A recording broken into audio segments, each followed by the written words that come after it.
ಹರೇ ಕೃಷ್ಣ. ಎಲ್ರಿಗೂ ಪ್ರತಿ ಶನಿವಾರದ ಭಗವದ್ಗೀತಾ ತರಗತಿಗೆ ಸ್ವಾಗತ. ಶ್ಲೋಕ ನಂಬರ್ ಇದೆಯಾ ಅಥವಾ ಜನರಲ್ ಟಾಪಿಕ್?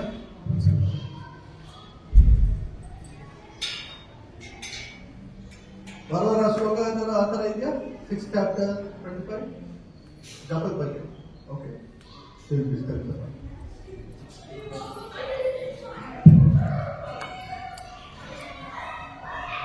ಆಕ್ಚುಲಿ ಪ್ರತಿಯೊಂದು ಪ್ರೋಗ್ರಾಮ್ಗಳು ಲೇಟಾಗೆ ಬರ್ತಾ ಇದೀವಿ ನಾವು. ನಮ್ಮನ್ನ ಪ್ರೊಟೆಕ್ಟ್ ಮಾಡ್ತಿರೋದು ನೀವು ಮಾಡ್ತಿರೋ ಜಪನೆ ನೋಡಿ. ನಾನು ಲೇಟಾಗಿ ಬರೋದಕ್ಕೂ ನೀವು ಒಂದು ನೋಡಿ ಜಪ ಮಾಡೋದಕ್ಕೂ ಟೈಮ್ ಅಲ್ಲಿಗೆ ಆಗ್ತಾ ಇದೆ.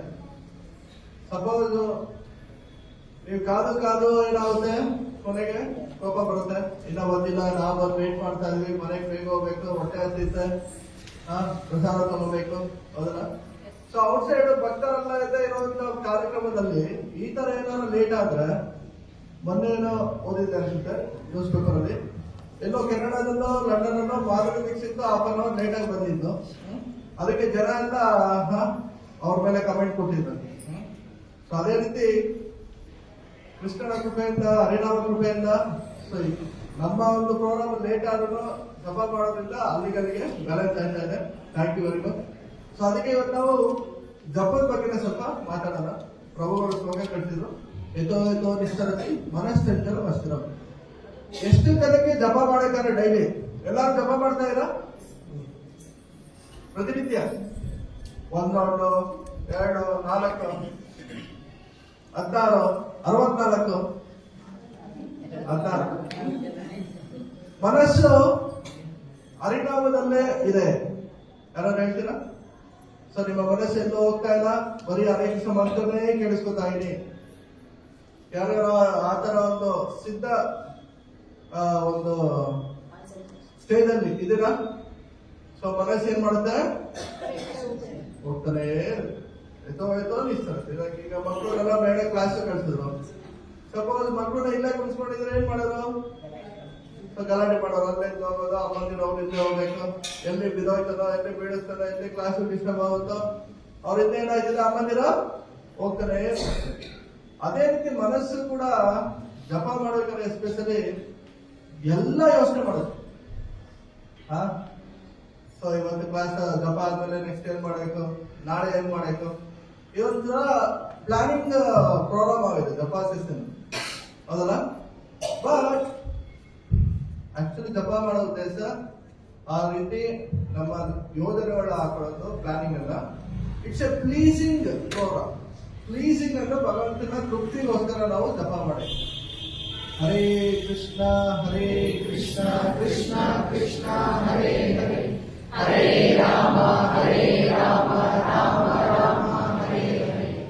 ಸೊ ಈ ಹರೇ ಕೃಷ್ಣ ಮಹಾಮಂತ್ರದಲ್ಲಿ ಎಷ್ಟು ಆನಂದ ಇದೆ ಅಂದ್ರೆ, ನಾವು ಇನ್ನ ಜೇನು ತುಪ್ಪದ ಬಾಟ್ಲ್ ಇದೆಯಲ್ಲ, ಆ ಬಾಟ್ಲ್ ಓಪನ್ ಮಾಡಿ ಒಂದು ಸ್ಪೂನ್ಗೆ ತೆತ್ತಪ್ಪ ಹಾಕೊಂಡು ಕುಡಿದ್ರೆ ರುಚಿ ಸಿಗುತ್ತಾ, ಅಥವಾ ಕ್ಯಾಪ್ ಇನ್ನ ಓಪನ್ ಮಾಡಿಲ್ಲ, ಔಟ್ ಸೈಡ್ ಸ್ವಲ್ಪ ಇರುತ್ತಲ್ಲ, ಇರುವೆ ಓಡಾಡ್ತಾರೆ ನೋಡಿಲ್ಲ ಜೇನು ತುಪ್ಪದ ಬಾಟ್ಲು, ಆ ತರ ಅಷ್ಟೇ ನಮ್ಗೆ ಇನ್ನ ರುಚಿ ಸಿಗ್ತಾರೆ. ಎಲ್ರಿಗೂ ಸಂಪೂರ್ಣ ರುಚಿ ಸಿಕ್ಕಿದ್ರೆ ಯಾವ ರೀತಿ ಇರುತ್ತೆ ಆ ಆನಂದ? ನಾಮ ಚಿಂತಾಮಣಿ ಕೃಷ್ಣ ಚೈತನ್ಯ ರಸ ವಿಗ್ರಹ. ಅದು ರಸ ವಿಗ್ರಹ, ಭಗವಂತನ ನಾಮ. ಆಕ್ಚುಲಿ ಅದನ್ನ ನಾವು ಡೀಪಾಗಿ ಹೋಗ್ಬೇಕು. ಆದ್ರೆ ಏನ್ ಮಾಡೋದು? ಮನಸ್ಸು ಬಿಡ್ತಾ ಇಲ್ಲ. ಯೋಗಾಭ್ಯಾಸದಲ್ಲಿ ಮುಖ್ಯವಾಗಿರೋದೇ ಮನಸ್ಸು. ಈಗ ಮೊಬೈಲ್ ಅಲ್ಲಿ ಮುಖ್ಯವಾಗಿರೋದೇನು? Sim card. ಸಿಮ್ ಇಲ್ಲ ಅಂದ್ರೆ ಯಾವ ಡೇಟಲ್ಲೂ ಯೂಸ್ ಮಾಡೋಕ್ಕಾಗಲ್ಲ, ಯಾವ ವಾಟ್ಸಪ್ ಇಲ್ಲ, ಸ್ಟೇಟಸ್ ಇಲ್ಲ, ಇನ್ಸ್ಟಾಗ್ರಾಮ್ ಇಲ್ಲ. ಅದೇ ರೀತಿ ಯೋಗಾಭ್ಯಾಸದಲ್ಲಿ ಮುಖ್ಯವಾದದ್ದು ಮನಸ್ಸು. ನಾವು ಮನಸ್ಸನ್ನ ನಿಯಂತ್ರಣ ಮಾಡಕ್ಕೆ ಎಲ್ಲ ಯೋಗಾಸನ, ಧ್ಯಾನ ಎಲ್ಲ ಇರೋದಲ್ಲ, ಅದಕ್ಕೋಸ್ಕರನೇ. ಉತ್ತರೇದಾತ್ಮನಾತ್ಮಾನಂ ಆತ್ಮಾನಂ ಭವಸಾಧನೆ. ಯಾರು ಮನಸ್ಸನ್ನ ಗೆದ್ದಿದಾರೋ ಅವರು ಎಲ್ಲವನ್ನು ಜಗತ್ತನ್ನ ಗೆದ್ದಿದ್ದಾರೆ. ಯಾರು ಮನಸ್ಸನ್ನ ಗೆದ್ದಿರೋ ಅವನ ಮನಸ್ಸೇ ಸತ್ತು. ಯಾರು ಮನಸ್ಸನ್ನ ಗೆದ್ದಿದಾರೋ ಅವರ ಮನಸ್ಸೇ ಮಿತ್ರ. ಒಂದ್ಸಲಿ ಏನಾಗುತ್ತೆ, ಒಬ್ಬ ಯಂಗ್ ಅಂಡ್ ಎನರ್ಜೆಟಿಕ್ ಹುಡುಗ ಅವನಿಗೆ ಮುಂಚೆ ಇದನ್ನು ಸ್ಪೋರ್ಟ್ಸ್, ಫಿಸಿಕಲ್ ಆಕ್ಟಿವಿಟಿ, ಫಿಟ್ನೆಸ್ ಈ ರೀತಿ ಅವನಲ್ಲಿ ಆ ಒಂದು ಪ್ಯಾಷನೇಟ್ ಇತ್ತು. ಪ್ಯಾಷನ್ ಈಗಿನ ಕಾಲದಲ್ಲಿ ಎಲ್ಲರಿಗೂ ಇದೆ ಅಲ್ವಾ? 5 ದಿನ ಸಾಫ್ಟ್ವೇರ್ ಕೆಲಸ ಮಾಡಿ 2 ದಿನ ಹಿಮಾಲಯನ ಬೇರೆ ಯಾರೋ ಗಾಡಿ ತಗೊಂಡು ಟ್ರಕ್ಕಿಂಗ್ ಹೋಗೋದು, ಲಾಂಗ್ ಹೋಗೋದು. ಯಾಕೆ? They want to explore the nature, mountain trekking. ಆ ರೀತಿ ಏನ್ ಮಾಡ್ದ ಹುಡುಗ? ಸೊ ಉತ್ತರ ಪ್ರದೇಶದಲ್ಲಿ ಒಂದು ಬೆಟ್ಟದ ಮೇಲೆ ಹೋದ. ಅಲ್ಲಿ ಯೂಶಲಿ ಯಾರು ಆ ಬೆಟ್ಟದ ಮೇಲೆ ಹೋಗಲ್ಲ. ಸೊ ನಿರ್ಜನವಾದ ಸ್ಥಳ. ಸೊ ಅಟ್ಲೀಸ್ಟ್ ಆ ಬೆಟ್ಟದ ಮೇಲೆ ಹೋಗಿ ಸೊ ಒಂದು ಫುಲ್ಲು, ಈಗ ನಂದಿ ಹಿಲ್ಸ್ ಮೇಲೆ ಹೋಗಿ ಫುಲ್ಲು ಒಂದು ವ್ಯೂ ನೋಡ್ತಾರಲ್ಲ, ವ್ಯೂ ಪಾಯಿಂಟ್ ಅಥವಾ ಸೂಸೈಡ್ ಪಾಯಿಂಟ್ ಅವರಿಗೆ ಇಷ್ಟ. ಓಕೆ, ವ್ಯೂ ಪಾಯಿಂಟ್ ಅಂತ ಆಗ್ಬಿಡೋದು. ಆವಾಗ ಅವ್ರಿಗೇನಾಗುತ್ತೆ, ಏನೋ ನಾನೊಂದು ಸಾಧನೆ ಮಾಡಿದೆ ಅಂತ ಆಗ್ತದೆ. ಸೊ ಆವಾಗ ಏನಾಯ್ತು ಅವ್ನಿಗೆ, ಬೆಟ್ಟದ ಮೇಲೆ ಕಷ್ಟಪಟ್ಟು ಹತ್ತದ ಸಾಹಸ ಪಟ್ಟು ಒಂದು 3/4 ಗಂಟೆ 1 ಗಂಟೆ ಅವನು ಅನ್ಕೊಂಡ ನಾನು ಸಾಧನೆ ಮಾಡಿದೆ, ತುದಿ ಬಂದು ನಿಂತ್ಕೊಂಡೆ, ಇಡೀ ಎಲ್ಲಾನು ನೋಡಿದೆ ಅಂತ ಅವ್ರಿಗೆ ತೃಪ್ತಿ ಆಯ್ತು. ಆದ್ರೆ ಅವನ ಒಂದು ಆಶ್ಚರ್ಯಕ್ಕೆ ಏನಾಯ್ತು, ಅಲ್ಲಿಂದ ಸ್ವಲ್ಪ ದೂರದಲ್ಲಿ ಒಬ್ರು ಸಾಧು ತಪಸ್ ಮಾಡ್ತಾರೆ. ಸಾಧು ನೋಡಕ್ಕೆ ಸ್ವಲ್ಪ ಕುಳ್ಳಕ್ಕೆ ಸಣ್ಣಕ್ಕಿರ್ತಾರೆ. ಆ ಸಾಧುಗಳನ್ನ ನೋಡಿದ ತಕ್ಷಣ ನನಗೆ ಆಶ್ಚರ್ಯ ಆಗೋಯ್ತು. ಇದೇನಿದು, ಯಾರು ಈ ಬೆಟ್ಟ ಹತ್ತೆ ಇಲ್ಲ, ನಾನು ಒಬ್ಬನೇ ಅಂತ ಹಾಕೊಂಡಿದ್ರೆ ಇವ್ರು ನನಗಿಂತ ಮುಂಚೆನೆ ಬಂದು ಕುಂತಿದಾರಲ್ಲ. ಅವ್ರು ಹೋದ, ನಮಸ್ಕಾರ ಮಾಡ್ದ. ಯಾರು ನೀವು ಇಲ್ಲೇನ್ ಮಾಡ್ತಾ ಇರ ಅಂತ ಕೇಳಿದ್ರು. ನಾನು ಆರೋಗ್ಯ ನೋಡಕ್ ಬಂದೆ, ನೀವು ಕಣ್ಣು ಮುಚ್ಕೊಂಡು ಧ್ಯಾನ ಮಾಡ್ತಾ ಇರ, ಏನ್ ನಿಮ್ ಉದ್ದೇಶ ಇದೆ ಅಂತ. ಅದಕ್ಕೆ ಸಾಧುಗಳು ಏನ್ ಮಾಡಿದ್ರು, ಕೂತ್ಕೊಂಡು ಹೇಳ್ತೀನಿ, I have lot of work here. ಏನಂತಾರೆ ಅವರು ಸಾಧುಗಳು, ನನಗೆ ಮಾಡಕ್ ಎಷ್ಟೊಂದು ಕೆಲಸ ಇದೆ, ಡೋಂಟ್ ಡಿಸ್ಟರ್ಬ್ ಮೀ ಅಂತ. ಕೆಲಸ ಏನಿದೆ ಕೆಲಸ? ಸಿಟಿಲಾದ್ರೂ ಅದು ತರಬೇಕು, ಇದು ತರಬೇಕು, ಅದು ಇದು ಅಂತ 1000 ಕೆಲಸ ಇರುತ್ತೆ ನಮ್ಗೆ, ಹೌದಲ್ಲ? ಕೃಷ್ಣನ್ ಸೇವೆಗೆಲ್ಲ ತಗೊಳ್ಳಲ್ಲ. ಟೆಂಪಲ್ ಇಂದ ಪ್ರಸಾದ ತರಬೇಕು, ಹೂವು ತರಬೇಕು, ಗಾರ್ಡನ್ ಮಾಡಬೇಕು, ಈ ರೀತಿ ಅದು. ಅಲ್ಲಿ ಆ ಸಾಧುಗಳು ನನಗೆ ಇಷ್ಟೊಂದು ಕೆಲಸ ಇದೆ ಇಲ್ಲಿ ಈ ಜಾಗದಲ್ಲಿ, ನನಗೆ ಡಿಸ್ಟರ್ಬ್ ಆಗಬೇಡ ಅಂತ ಹೇಳೋದಕ್ಕೆ ಅವನಿಗೆ ಆಶ್ಚರ್ಯ ಆಯ್ತು. ಅದಕ್ಕೆ ಅವ್ನು ಮತ್ತೆ ವಿನಂತಿಸ್ಕೊಳ್ತಾನೆ, ಏನು ಅಂತ ಕೆಲಸ ಈ ಒಂದು ಬೆಟ್ಟದ ತುದಿಯಲ್ಲಿ ನಿಮ್ಗೆ ಅಂತ ಕೇಳಿದ್ರು. ಅದಕ್ಕೆ ಅವ್ರು ಹೇಳ್ತಾರೆ, ಇಲ್ಲಿ 8 ಪ್ರಾಣಿಗಳಿದೆ. ಎಷ್ಟು? ಆ 8 ಪ್ರಾಣಿಗಳನ್ನ ನಾನು ಪಳಗಿಸ್ತಾ ಇದ್ದೀನಿ. ಈಗ ಸರ್ಕಸ್ ಅಲ್ಲೆಲ್ಲ ಸಿಂಹ, ಹುಲಿ, ಆನೆ ಎಲ್ಲಾನು ಪಳಗಿಸಿರ್ತಾರ. ಆವಾಗ ಏನ್ ಮಾಡುತ್ತೆ ಅದು ಸರ್ಕಸ್ ಅಲ್ಲಿ? ನಾವ್ ಹೇಳ್ದಂಗೆ ಕೇಳುತ್ತೆ. ಪಳಗಿಸ್ತಾ ಇದ್ರೆ ನೋಡಿದೀರ ಅನ್ಸುತ್ತಲ್ಲ, ಪಳಗಿಸ್ತಾ ಇದ್ರೆ ಏನ್ ಮಾಡುತ್ತೆ? ಸರ್ಕಸ್ ಅಲ್ಲಿ ಸಿಂಹ, ಹುಲಿ ಎಲ್ಲ ಈ ಮೋಟು ಕೊಟ್ಟು ರಾಮಚಂದ್ರ ನೋಡಬೇಕು, ಅದೇ ಬಂದು ಅಟ್ಯಾಕ್ ಮಾಡ್ಬಿಡುತ್ತೆ, ಅಟ್ಕಿಸ್ಕೊಂಡು ಬಂದ್ಬಿಟ್ಟು. ಅದಕ್ಕೆ ಸಾಧುಗಳು ಹೇಳ್ತಾರೆ, ಆ 8 ಪ್ರಾಣಿಗಳು ಯಾರು ಅಂದ್ರೆ 2 ಹದ್ದಿದೆ, 2 ಕರಡಿ ಇದೆ, 2 ರ್ಯಾಬಿಟ್ ಇದೆ. ಎಷ್ಟಾಯ್ತು ಟೋಟಲ್? 6 ಆಯ್ತು. ಇನ್ನ ಒಂದು ಕತ್ತೆ ಇದೆ, ಇನ್ನ ಒಂದು ಭಯಂಕರವಾದ ಹಾವಿದೆ. ಅವನಿಗೆ ಇದೆಲ್ಲ ಕೇಳ್ಬಿಟ್ಟು ಇನ್ನ ಅವನಿಗೆ ಆಶ್ಚರ್ಯ ಆಗುತ್ತೆ. ಇದೇನಪ್ಪ, ಈ ಒಂದು ಬೆಟ್ಟದಲ್ಲಿ ಇಷ್ಟೊಂದು ನಿರ್ಜನವಾದ ಪ್ರದೇಶದಲ್ಲಿ ಈ ಸಾಧುಗಳು ಇಷ್ಟೊಂದು ಕೆಲಸ ಮಾಡಕ್ಕಿದೆ, ಇದನ್ನೆಲ್ಲ ಪಳಗಿಸ್ಬೇಕು ಅಂತಿದಾರಲ್ಲ, ನನಗೇನು ಅರ್ಥ ಆಯ್ತಲ್ಲ, ದಯವಿಟ್ಟು ತಿಳಿಸಿ ಅಂತ. ಅದಕ್ಕೆ ಸಾಧುಗಳು ಹೇಳ್ತಾರೆ, ನಮ್ಮ ಒಂದು ದೈಹಿಕ ಶಕ್ತಿಯಿಂದ ಎಕ್ಸ್ಟರ್ನಲ್ ವರ್ಲ್ಡ್, ಬಹಿರಂಗ ಪ್ರಪಂಚನ ಗೆಲ್ಲೋದು ನಿಜವಾದ ಸಾಧನೆ ಅಲ್ಲ. ಓಕೆ, ನಮ್ಮ ಒಂದು ಮಾನಸಿಕ ವಿಲ್ ಪವರ್ ಇಂದ, ಮೈಂಡ್ ಕಂಟ್ರೋಲ್ ಇಂದ ನಮ್ಮ ಅಂತರಂಗನ ಇರುವಂತಹ ಈ 6 ಪ್ರಾಣಿಗಳು 8 ಪ್ರಾಣಿಗಳನ್ನ ಗೆಲ್ಲೋದು ಇಂಪಾರ್ಟೆಂಟ್. ಅದಕ್ಕೆ ಅವ್ರು ಒಂದೊಂದೇ ಎಕ್ಸ್ಪ್ಲೇನ್ ಮಾಡ್ತಾರೆ. 2 ಹದ್ದಿನ ಕಣ್ಣು ಎಷ್ಟು ತೀವ್ರತೆ ಆಗಿದೆ, ಕರೆಕ್ಟಾ? ಅದೇ ರೀತಿ ನಮ್ಮ ಕಣ್ಣು ಯಾವಾಗಲೂ ಕೃಷ್ಣನ ಬಿಟ್ಟು ಬೇರೆ ಇನ್ನೆಲ್ಲಾರು ನೋಡಕ್ಕೆ ಆತೋರ್ತಾ ಇರುತ್ತೆ, ಹೌದಾ? ಸೀರಿಯಲ್, ಮೊಬೈಲ್, ಬೇರೆಯವ್ರ ಸ್ಟೇಟಸ್. ಸೊ ಭಗವಂತ ನಮಗೆ ಅಪರೂಪವಾದಂತಹ ಈ ಮಾನವ ದೇಹ ಬರ್ತಾರೆ. ಓಕೆ, ಮನುಷ್ಯನಾಂ ಸಹಸ್ರೇಷು ಕಶ್ಚಿತ್ ಸಿದ್ಧೈ. ಬಹುನಾಂ ಜನ್ಮನಾಂ ಅಂತೆ, ಎಷ್ಟೆಷ್ಟೋ ಜನ್ಮಗಳಾದ್ಮೇಲೆ ನಮ್ಗೆ ಮನುಷ್ಯ ಜನ್ಮ ಸಿಕ್ಕಿದೆ. ಈ ತರ ಮನುಷ್ಯರಲ್ಲಿ ಸಾವಿರಾರು ಜನರಲ್ಲಿ ನಮ್ಗೆ ಕೃಷ್ಣ ಪ್ರಜ್ಞೆ ಸಿಕ್ಕಿದೆ. ಅಂತ ಕೃಷ್ಣನ ಸುಂದರವಾದಂತಹ ರೂಪನ ಬಿಟ್ಟು, ಭಗವಂತನ ದರ್ಶನನ ಬಿಟ್ಟು, ಮೊಬೈಲಲ್ಲಿ ನೋಡಿ ಕೈಲಿ ಮಾಯವಾಗಿರುತ್ತೆ, ಬೆಳೆ ಸಾಯಂಕಾಲ ಎಲ್ಲರೂ ಲಕ್ಷಿರುತ್ತೆ, ಅದೆಲ್ಲನೂ ಕೇಳುವುದು. ಆದ್ರೆ ವಿ ಆರ್ ನಾಟ್ ಇಂಟ್ರೆಸ್ಟೆಡ್. ಅದಕ್ಕೆ ಇಲ್ಲೇನಾಗಿದೆ, ಆ ಸಾಧು ಹೇಳ್ತಾರೆ, ಆ 2 ಹದ್ದುಗಳು ಸೊ ಕಣ್ಣುಗಳಿಗೆ ಹೋಲಿಸಿದ್ದಾರೆ. ಈ ಕಣ್ಣನ್ನು ನಾನು ನಿಯಂತ್ರಿಸಿ ಅದನ್ನ ನಾನು ಭಗವಂತನ ಧ್ಯಾನದಲ್ಲಿ ಕುಂತಿದ್ದೀನಿ. ಸೊ ನೆಕ್ಸ್ಟ್ 2 ಕರಡಿ, 2 ಕರಡಿನ 2 ಕೈಗಳು ಹೋಲಿಸಿದ್ದಾರೆ. ಕೈ ಏನ್ ಮಾಡುತ್ತೆ, ಸಿಕ್ಕಿದ್ದಲ್ಲ ನನ್ ಬೇಕು ಅಂತ ಬಾಚ್ಕೊಳ್ಳೋದು, ಹೌದಲ್ಲ? ಎಷ್ಟೇ ಅವ್ರಿಗೆ ತಗೊಂಡು ತೃಪ್ತಿ ಇಲ್ಲ. ಓಕೆ, ವಿವಿಧ ನರಕಸೇದಂ ದ್ವಾರಂ ನಾಶನಂ ಆತ್ಮನಃ ಕಾಮ ಕ್ರೋಧ ತಥಾಲೋಭ ತಸ್ಮಾದೇದ ತ್ರಯಂತತೆ. ಒಂದ್ ರೀತಿ ಕಾಮನು ಸ್ಯಾಟಿಸ್ಫೈಡ್ ಆಗೋದು, ಕ್ರೋಧನು ಸ್ಯಾಟಿಸ್ಫೈಡ್ ಆಗೋದು. ಆದ್ರೆ ಲೋಭ ದುರಾಸೆ ಯಾವ್ದಾರ ಸ್ಯಾಟಿಸ್ಫೈಡ್ ಆಗುತ್ತಾ? ಅದು ಹೇಗೆ ಬೆಂಕಿ ಉರಿತಾರೆ, ತುಪ್ಪ ಹಾಕಿದಷ್ಟು ಏನಾಗುತ್ತೆ, ಇನ್ನ ಜಾಸ್ತಿ ಉರಿಯುತ್ತೆ ಹೊರತು ಅದು ಆರೋದಲ್ಲ. ಅದೇ ರೀತಿ ದುರಾಸೆ ಅನ್ನೋದು ಕೂಡ ಇನ್ನ ಹೆಚ್ಚಾಗಿ ಅದು ನಮ್ಮನ್ನ ಪೀಡಿಸ್ತಾ ಇರುತ್ತೆ. ಸೊ ಅದೇ 2 ಕೈಗಳು ಕರಡಿ ತರ. ಕರಡಿ ಏನ್ ಮಾಡುತ್ತೆ, ಸಿಕ್ಕಿದಲ್ಲ ಕಿತ್ಕೊಂಡು ತಿನ್ನುತ್ತೆ, ಸಿಕ್ಕಿದಲ್ಲ ಜೇನು ತುಪ್ಪದ ಅದು ಕಿತ್ಕೊಂಡು ತಿನ್ನುತ್ತೆ. ಅದೇ ರೀತಿ ಈ ಕೈಗಳು ಸಿಕ್ಕಿದಲ್ಲ ಬಾಚ್ಕೊಡುತ್ತೆ, ಸಿಕ್ಕಿದಲ್ಲ ನಂದು ಅನ್ನತ್ತೆ. ಸೊ ಅದನ್ನ ನಾನು ಕಂಟ್ರೋಲ್ ಮಾಡಕ್ಕೆ ಇಲ್ಲಿ ಧ್ಯಾನಾವಸ್ಥನಾಗಿ ಕುಳಿತಿದ್ದೀನಿ. ಸೊ ಇನ್ನು ನೆಕ್ಸ್ಟ್ 2 ರಾಬಿಟ್. ಒಂದ್ ಕಡೆ ಸುಮ್ಮನೆ ಇರುತ್ತಾ, ಮೊಲ ಚಂಚಲವಾಗಿರ್ತದ, ಅದೇ 2 ಕಾಲುಗಳು. ಸೊ ಆ 2 ಮೊಲಗಳು ಏನ್ ಮಾಡುತ್ತೆ, ಎಲ್ಲಾ ಕಡೆ ಓಡಾಡುತ್ತೆ. ನಾನು ಅಲ್ಲೋಗ್ಬೇಕು, ನಾನು ಇಲ್ಲೋಗ್ಬೇಕು, ಅದ್ ಮಾಡಬೇಕು, ಇದ್ ಮಾಡಬೇಕು. ಗುರಿ ಇಲ್ಲದಿದ್ದರೆ ಸಾಧನೆ ವ್ಯರ್ಥ. ಈಗ ಯಾರೋ ಫಾಸ್ಟ್ಗೆ ಸೈಕಲ್ ತಗೊಂಡು ಹೋಗ್ತಾನೆ ಅನ್ಕೊಳ್ಳೋಣ, ಅಥವಾ ಗಾಡಿಗೆ ಹೋಗ್ತಾನೆ, ಎಲ್ಲ ಹೋಗ್ತಿದ್ದೆ ಅಂದ್ರೆ ಗೊತ್ತಿಲ್ಲ, ನಾನು ಸುಮ್ಮನೆ ಹೋಗ್ತಾ ಇದ್ದೆ ಅಂದ್ರೆ ಏನಾರು ಅರ್ಥ ಇದೆಯಾ? ಸೊ ಅದೇ ರೀತಿ ನಾವು ನಮ್ಮ ಜೀವನದಲ್ಲಿ ಬೆಳಿಗ್ಗೆಯಿಂದ ರಾತ್ರಿವರೆಗೆ ಏನಾದ್ರು ಒಂದು ಕಾರ್ಯ ಮಾಡ್ತಾನೆ ಇದ್ದೀವಿ, ಕೈ ಕಾಲು ಕಣ್ಣು ಬಾಯಿಲ್ಲ. ಆದ್ರೆ ಜೀವನದ ಗುರಿ ಏನು ಅನ್ನೋದು ನಮಗೆ ಸ್ಪಷ್ಟತೆ ಇಲ್ಲ. ಬರೀ ಆಹಾರ ನಿದ್ರಾ ಭಯ ಮೈಥುನಾಂಶ ಸಾಮಾನ್ಯದಿಂದ ಪಶುತಿ ನರಾಣ. ಸೊ ಪ್ರಾಣಿಗಳ ತರ ಈ 4 ಮಾಡ್ಕೊಂಡಿದ್ರೆ ಇದನ್ನ ನಮ್ಮ ಜೀವನದಲ್ಲಿ ನಮೇ ವಿದುಹು ಸ್ವಾರ್ಥಗತಿ ಈ ವಿಷ್ಣು. ನಮ್ಮ ನಿಜವಾದ ಸ್ವಾರ್ಥ, ನಮ್ಮ ನಿಜವಾದ ಗುರಿಯನ್ನು ವಿಷ್ಣು ಆಗಿರ್ಬೇಕು. ಹಂಗಂತ ಎಲ್ಲ ಬಿಟ್ಬಿಟ್ಟು ನಾವು ಬೆಟ್ಟದ ಮೇಲೆ ಕೂತ್ಕೊಂಡು ತಪಸ್ ಮಾಡೋದಂತಲ್ಲ ಈ ಕಲಿಯುಗದಲ್ಲಿ.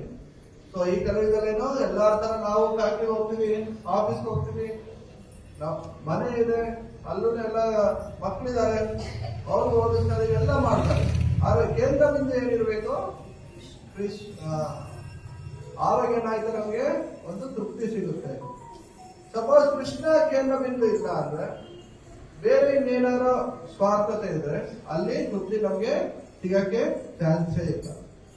ಆ ತರ ತೃಪ್ತಿ ಸಿಗಂಗಿದ್ರೆ ಯಾಕೆ ಎಷ್ಟೋ ಕೋಟಿ ಇರೋರು, ಎಷ್ಟೋ ದೊಡ್ಡ ದೊಡ್ಡವರೆಲ್ಲ ಜೀವನದಲ್ಲಿ ಜಿಗುಪ್ಸೆಯಿಂದ ಇರ್ತಿದ್ರು, ಹೌದಲ್ಲ? ಸೊ ಆವಾಗ ಏನಾಯ್ತು, 2 ರಾಬಿಟ್ ಆಯ್ತು, 2 ಕಾಲುಗಳು. ಕೊನೆಗೆ ಒಂದು ಕತ್ತೆ ಇದೆ. ಕತ್ತೆ ಅದು ಕೆಲಸ ಮಾಡದೆ ಸೋಮಾರಿಯಾಗಿ ಹೇಳುವಂತ ನೆಪ ಹೇಳುವಂತಹ ಈ ದೇಹ.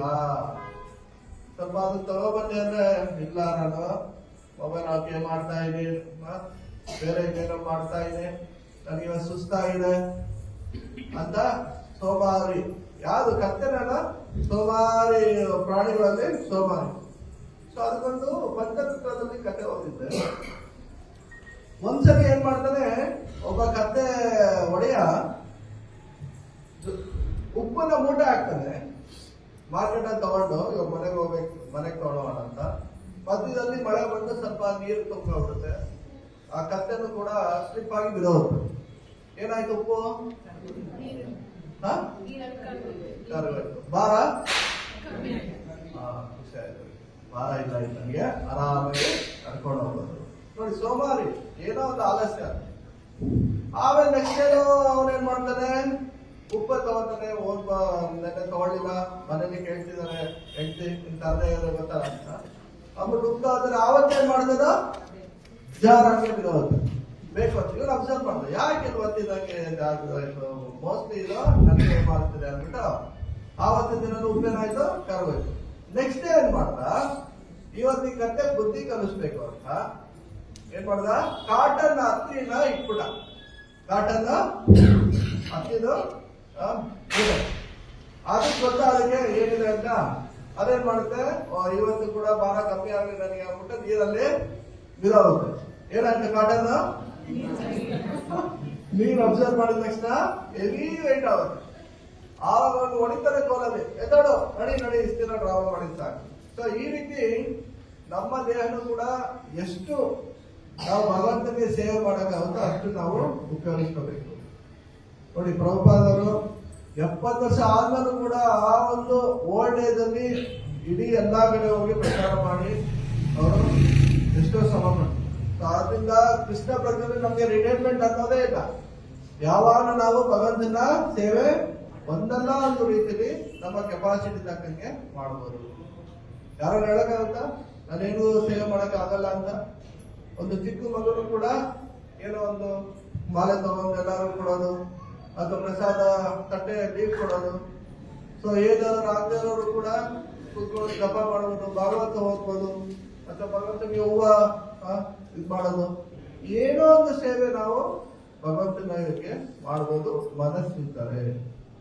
ಸೊ ಕೊನೆಗೆ ಏನಿದೆ ಇನ್ನೊಂದು ಪ್ರಾಣಿ, ಹಾವು. ಏನು ಹಾವು ಹೋಲಿಸಿದರೆ, ಆಚಾರವಿಲ್ಲದ ನಾಲಿಗೆ, ವಿಚಾರವಿಲ್ಲದೆ ಇತರರ ದೂಷಿಸುವ ನಾಲಿಗೆ. ಇದೇ ಭಯಂಕರ. ಈ 8 ಪ್ರಾಣಿಗಳಲ್ಲಿ ಕೊನೆಯದಕ್ಕೆಲ್ಲ ನಾಲಿಗೆ. This is very very very dangerous. ಅದಕ್ಕೆ ನಾವು ಪ್ರಸಾದ ತಗೋಬೇಕಾದ್ರೆ ಏನ್ ಹೇಳ್ತೀವಿ, ಖಾನೆ ಮದ್ಯ ಜೀವತಿ. ಈ ಎಲ್ಲಾ ಇಂದ್ರಿಯಗಳೆಲ್ಲ ಮಧ್ಯ ಜೀವ ಮೀನ್ಸ್ ನಾಲಿಗೆ. ಲೋಭೋ ಮಯ್ಯ ದುರ್ಮತಿ. ಸೊ ಅದು ಯಾವಾಗಲೂ ದುರಾಸೆ. ಏನ್ ದುರಾಸೆ ಹೇಳ್ತಾರ, ನಾವೇ ಫಂಕ್ಷನ್ ಮಾಡುತ್ತೇನೇನೋ ಅನ್ಕಂಟ್ರೋಲ್ ಟಾಕಿಂಗ್. ನಾನು ಮಾತಾಡ್ತಾರ ಬೇರೆಯವ್ರಿಗೆ ತೊಂದರೆ ಆಗ್ತಿದ್ಯಾ, ಬೇರೆಯವ್ರಿಗೆ ಅದರಿಂದ ಸೊ ಡಿಸ್ಟರ್ಬ್ ಆಗ್ತಿದ್ಯಾ, ಅದರಿಂದ ಅವ್ರಿಗೆ ಏನಾರು ಮನಸ್ಸಿಗೆ ನೋವು ಆಗ್ತಿದ್ಯಾ? ಇಲ್ಲ, ಸುಮ್ಮನೆ ಮಾತಾಡೋದು. ಆಚಾರವಿಲ್ಲದ ನಾಲಿಗೆ, ವಿಚಾರವಿಲ್ಲದೆ ಇತರರನ್ನು ದೂಷಿಸುವ ನಾಲಿಗೆ. ಅವ್ರ ಬಗ್ಗೆ ತಿಳ್ಕೊಳ್ಳದೆ ಸುಮ್ನೆ ಅವ್ರನ್ನ ದೋಷಣೆ ಮಾಡೋದು. ನಿನ್ನ ಈ ಕೆಟ್ಟ ಬುದ್ಧಿಯನ್ನು ಬಿಡುವಂತ ಆಚಾರ. ಓಕೆ, ಇನ್ನೊಂದೇನು, ಚೆನ್ನಾಗಿ ಮಾತಾಡೋದು, ಚೆನ್ನಾಗಿ ತಿನ್ನೋದು. ಸೊ ರಸಗುಲ್ಲ ಕೊಟ್ಟರು ಹಾಕೊಳ್ಳಿ. ಒಂದು ಜನ ಕಮ್ಮಿ ಇದಾರೆ, ಇವತ್ತೆಲ್ಲರೂ 2 ಇನ್ನೊಂದು, ಮತ್ತೆ ಇನ್ನೊಂದು ಸ್ವಲ್ಪ ಉಳಿದಿದೆ ಇನ್ನೊಂದು.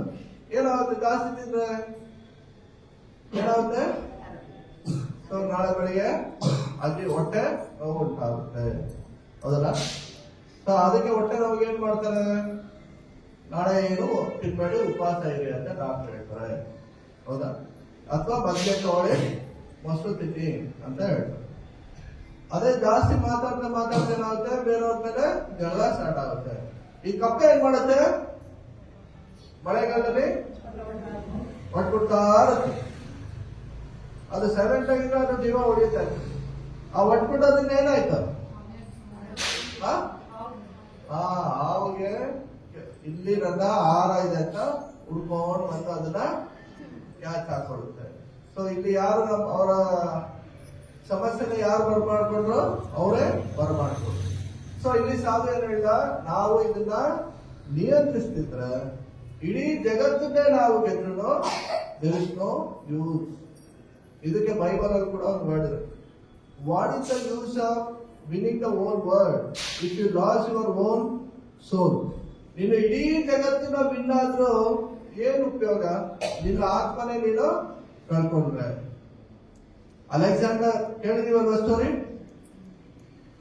ಅವ್ರ ಅಮ್ಮ ಏನ್ ಹೇಳ್ತಾರೆ ಲಾಸ್ಟ್ಗೆ, ನೀನು ಇಡೀ ಪ್ರಪಂಚ ಗೆದ್ದು ಬಂದ್ರು ಕೂಡ ಒಂದಲ್ಲ ಒಂದಿನ ಇದೆಲ್ಲ ಕಳ್ಕೊಳ್ಳೇಬೇಕಾಗುತ್ತೆ, ನೀನು ಹೋಗ್ಲೇಬೇಕಾಗುತ್ತೆ.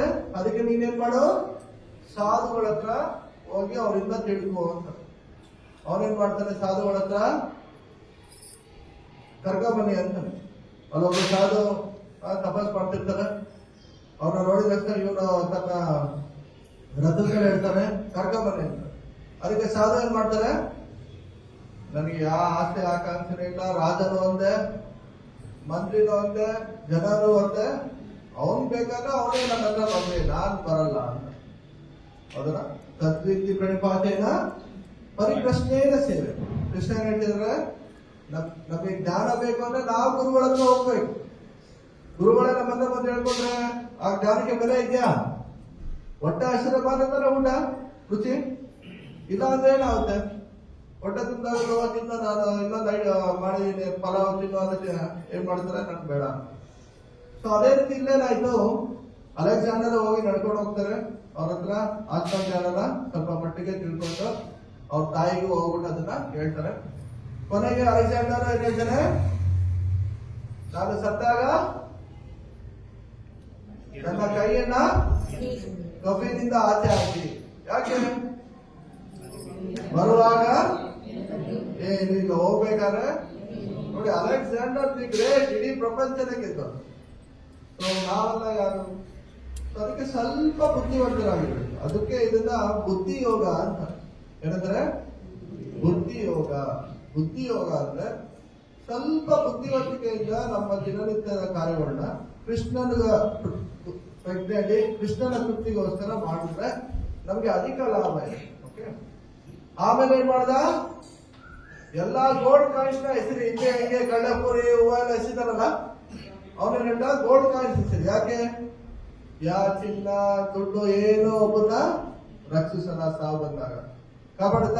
ಯಾವ್ದೇ ದೊಡ್ಡ ಹಾಸ್ಪಿಟಲ್ ದೊಡ್ಡ ಡಾಕ್ಟರ್ ಹೋದ್ರು ಕೊನೆಗೆ ನನ್ನ ಒಂದು ಸಾವು ಪೆಟ್ಟಿಗೆನ ದೊಡ್ಡ ದೊಡ್ಡ ಡಾಕ್ಟರ್ಗಳನ್ನೇ ಹೊತ್ಕೊಂಡು ಹೋಗ್ಲಿ ಅಂತ. ಯಾಕೆ? ಯಾವ ಡಾಕ್ಟರ್ ಕೂಡ ರಕ್ಷಿಸಕ್ಕೆ ಆಗ್ಲಿಲ್ಲ. ಸೊ ಈ ರೀತಿ ಇಡೀ ಜಗತ್ತಿನ ನಾವು ಅಡ್ವೆಂಚರ್ ಆಗಿ ಅದನ್ನ ಅಲ್ಲಿ ಸಾಧನೆ ಮಾಡೋಕ್ಕಿಂತ ಮೊದಲು ನಾವು ನಮ್ಮನ್ನ ಇರುವಂತಹ ಈ ಒಂದು ಮನಸ್ಸನ್ನ ಗೆಲ್ಲಬೇಕು. ಇವತ್ತು ಟಾಪಿಕ್ ಇದನ್ನೇ ಏನ್ ಮಾಡಬೇಕು, ಮನಸ್ಸನ್ನ ಗೆಲ್ಲಬೇಕು. ಮಂತ್ರ, ಮನ್ನನ್ನೇನು ಮನಸ್ಸು, ತ್ರ ಅಂದ್ರೆ ಗೆಲ್ಲೋದು. ಮನಸ್ಸನ್ನ ಗೆಲ್ಲಕ್ಕೆ ಯಾವ್ದ್ರಿಂದ ಸಾಧ್ಯ? ಮೊಬೈಲ್ ಇಂದ ಸಾಧ್ಯ.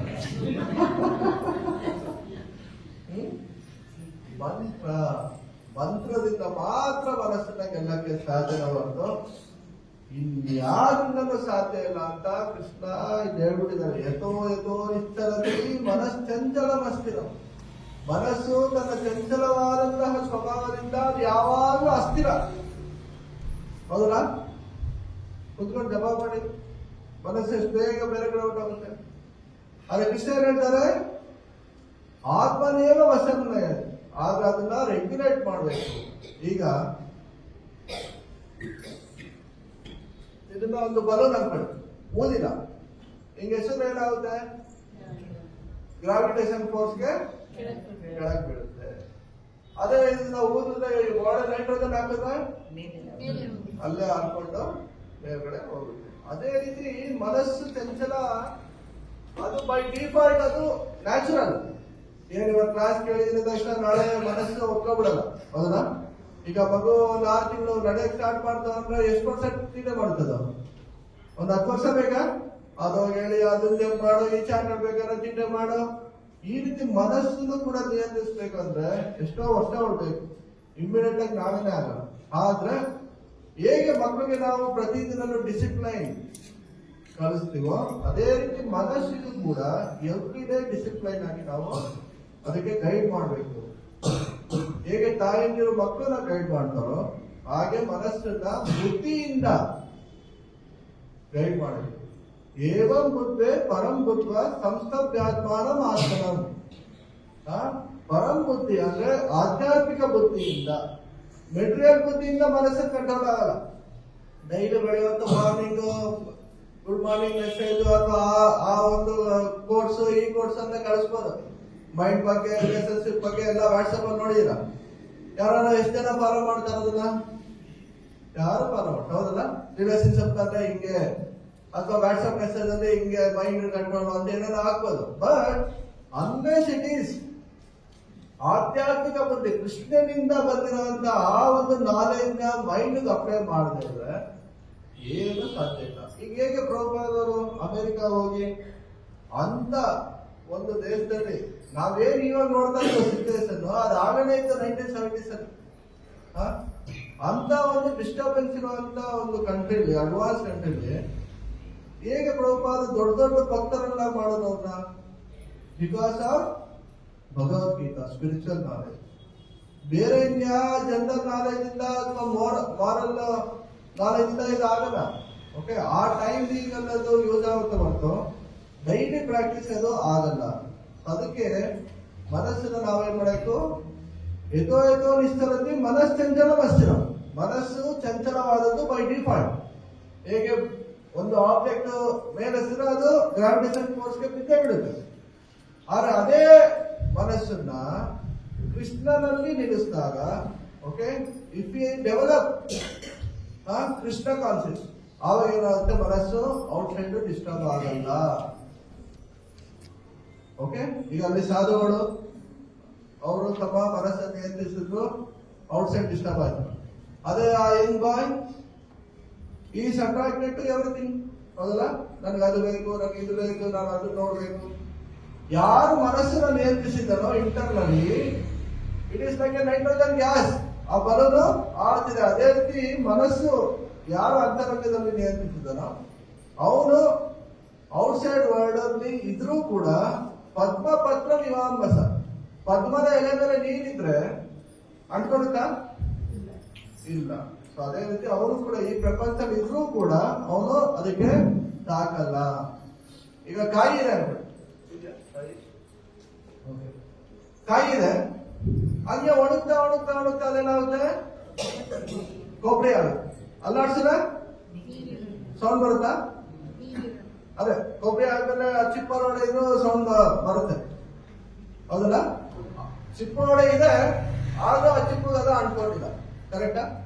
ಸೊ ಅದೇ ರೀತಿ ಯಾರ ಮನಸ್ಸು ಅವನು ಈ ದೇಹದಲ್ಲಿ ಅವನು ನಾರ್ಮಲ್ ಪರ್ಸನ್ ತರ ಇದ್ರೂ ಕೂಡ, ಯಾರ ಮನಸ್ಸು ಕೃಷ್ಣ ಪ್ರಜ್ಞೆಯಲ್ಲಿ ಇದೆಯೋ ಅವನು ಈ ಜಗತ್ತಿಗೆ ಅಂಟ್ಕೊಂಡಿರಲ್ಲ. ಪದ್ಮ ಪತ್ರ ಇವಾಂಬಸ, ಅಟ್ಯಾಚ್ಮೆಂಟ್ ಅವನಲ್ಲಿ ಕೃಷ್ಣನ ಬಿಟ್ಟು ಬೇರೆ ಇನ್ಯಾವುದನ್ನು ಆಸಕ್ತಿ ಅವನಿಗೆ ಇರಲ್ಲ. ಆಸಕ್ತಿ ಇದ್ರೆ ಏನಾಗುತ್ತೆ? ಅವನು ಮನಸ್ಸನ್ನ ನಿಯಂತ್ರಿಸಕ್ಕೆ ಸಾಧ್ಯ ಇಲ್ಲ. ಇದಕ್ಕೆ ಭಾಗವತ ಮತ್ತೆ 5 ಉದಾಹರಣೆ ಕೊಡ್ತಾರೆ. ಈಗ ನೀವು ನೋಡಿರ್ಬೋದು, ಸ್ಟ್ರೀಟ್ ಲೈಟ್ ಇದೆಯಾ, ಬೀದಿ ದೀಪ, ಅಲ್ಲಿ ರಾತ್ರಿ ಒಂದು ಪತಾಕಗಳು ಬರ್ತಾ, ಏನಂತಾರೆ ಅದಕ್ಕೆ? ಮಿಂಚುಗಳು. ಅದೇನ್ ಮಾಡುತ್ತೆ? ಆ ದೀಪ ಹತ್ರ ಹೋಗುತ್ತೆ, ಕೊನೆಗೆ ಏನಾಯ್ತವೆ ಇವಳು ತನ್ನ ಸಾವು ಅಲ್ಲಿಗೆ ಆಯ್ತು. ಸೊ ಅದೇ ರೀತಿ 5 ಇಂದ್ರಿಯಗಳಿಗೆ 5 ಉದಾಹರಣೆ ಭಾಗವತದಲ್ಲಿ ಕೊಟ್ಟಿದ್ದಾರೆ. ನಾವು ಎಷ್ಟು ಆಕರ್ಷಣೀಯವಾಗಿದೆ ಅಂತ ಈ ಜಗತ್ತಿನಲ್ಲಿ ನಮ್ಮ ಕಣ್ಣಿಂದ ಎಲ್ಲ ನೋಡಕ್ ಹೋಗ್ತೀವೋ, ಎಲ್ಲಾರು ಬೇಕು ಅಂತ ಹೋಗ್ತೀವೋ, ಆವಾಗ ನಮ್ಮ ಒಂದು ವಿನಾಶನ ನಾವೇ ಕೊಂಡ್ಕೋತಾ ಇದ್ವಿ. ಇದು ಕಣ್ಣಾಗ. ಒಂದ್ಸಲಿ ರಾಮಾನುಜಾಚಾರ್ಯರು ಶ್ರೀರಂಗಮಲ್ಲಿ ಅವತ್ತು ಒಂದು ಮೆರವಣಿಗೆ ನಡೀತಾ ಇರುತ್ತೆ ರಂಗನಾಥನ್. ಓಕೆ, ಈಗ ಹೇಗೆ ನಾವು ಜಗನ್ನಾಥ ರಥಯಾತ್ರೆ ಮಾಡ್ತೀವಲ್ಲ ಆ ರೀತಿ. ಆ ಮೆರವಣಿಗೆ ಟೈಮಲ್ಲಿ ಮುಂದೆಗಡೆ ರಂಗನಾಥ ನೋಡ್ತೀವಲ್ಲ, ಲಕ್ಷ್ಮೀ ವೆಂಕಟೇಶ್ವರ ಆ ತರ ಒಂದು ಪಲ್ಲಕ್ಕಿ ತಗೊಂಡೋಗ್ತಾ ಇರ್ತಾರೆ. ಜನ ಎಲ್ಲ ತುಂಬಿಡ್ತಾರೆ. ರಾಮಾನುಜಾಚಾರ್ಯರು ಅವ್ರ ಶಿಷ್ಯರು ಅದರಿಂದ ಹೋಗ್ತಾ ಇರ್ತಾರೆ. ಆದ್ರೆ ಆ ಕಡೆ ಆಪೋಸಿಟ್ ಅಲ್ಲಿ ಒಬ್ಬ ವ್ಯಕ್ತಿ, ನಾವೇ ಮಾಡ್ತೀವಿ, ಬನ್ನಿ ಎಲ್ಲ ನೀವು ರಥ ಹೇಳಿರಿ ಅಂತ ಕರಿತೀವಿ. ಹೌದಲ್ಲ? ಅಲ್ಲೂ ಹಂಗೆ ಏನಾಯ್ತು, ಎಲ್ಲಾರು ಬಂದು ದರ್ಶನ ಮಾಡಿದ್ರು, ಭಗವಂತನ ರಂಗನಾಥ ದರ್ಶನ ಮಾಡ್ತಿದ್ರು. ಆದ್ರೆ ಒಬ್ಬ ವ್ಯಕ್ತಿ ಒಳ್ಳೆ ಪರ್ಸನಾಲಿಟಿ ಇದ್ದ. ಅವನೇನ್ ಮಾಡ್ತಿದ್ದ, ಅವನ ಲವರ್ಗೆ ಛತ್ರಿ ಹಿಡ್ಕೊಂಡು ಅವಳನ್ನೇ ನೋಡ್ಕೊಂಡು ರೋಡಲ್ಲಿ ಹೋಗ್ತಾ. ಹೇಗಿದೆ ಇದನ್ನ ನೋಡಿ ಎಲ್ಲಾರ್ಗು ಆಶ್ಚರ್ಯ ಆಯ್ತು. ರಾಮಾನುಜಾಚಾರ್ಯರಿಗೆ ವಿಷಯ ತಿಳಿಸ್ತಾರೆ, ನೋಡಿ ಅವನು ಸ್ವಯಂ ಭಗವಂತ, ಸರ್ವಾಕರ್ಷಕ, ಅವನ್ನ ನೋಡೋ ಬದಲು ಅವನು ಈ ತರ ಮುಳುಗೋಗಿದ್ದಾನಲ್ಲ, ಅವನ ಕಣ್ಣಲ್ಲಿ ಆಕೆಯ ರೂಪನ ನೋಡ್ಕೊಂಡು ಯಜ್ಞ ವಿಭೂತಿ ಮತ್ಸರ ಶ್ರೀ ಮಧುರ್ಗತಮೇ ವಚ ಬೇಕಾ ನೋಡಿ. ಏನೇನು ಈ ಜಗತ್ತಿನಲ್ಲಿ ಆಕರ್ಷಣವಾಗಿದೆಯೋ, ಮನೋಹರವಾಗಿದೆಯೋ, ಅದೆಲ್ಲನೂ ಭಗವಂತನ ಒಂದು ಏನು ಆ ಅಂಶ ಅಷ್ಟೇ. ಎಷ್ಟು ದಿನ ಆಕರ್ಷಣೆ, ಹೌದಾ? ಅದಕ್ಕೆ ರಾಮರಾಜಾಚಾರ್ಯರು ಅವ್ರನ್ನ ಕರೀತಾರೆ ಬಾಪ ಇಲ್ಲಿ ಅಂತ. ಅವಳಲ್ಲಿ ನೀನು ಏನು ಅಷ್ಟೊಂದು ಆಕರ್ಷಣವಾಗಿದ್ಯಾ ಅಂತ. ಅದಕ್ಕೆ ಅವನು ಹೇಳ್ತಾನೆ, ಆಕೆಯ ಕಣ್ಣು ಕಮಲದ ದಳದಂತಿದೆ, ಅದಕ್ಕೆ ನನಗೆ ಆಕೆನ ನೋಡ್ತಾ ಇದ್ದೀನಿ.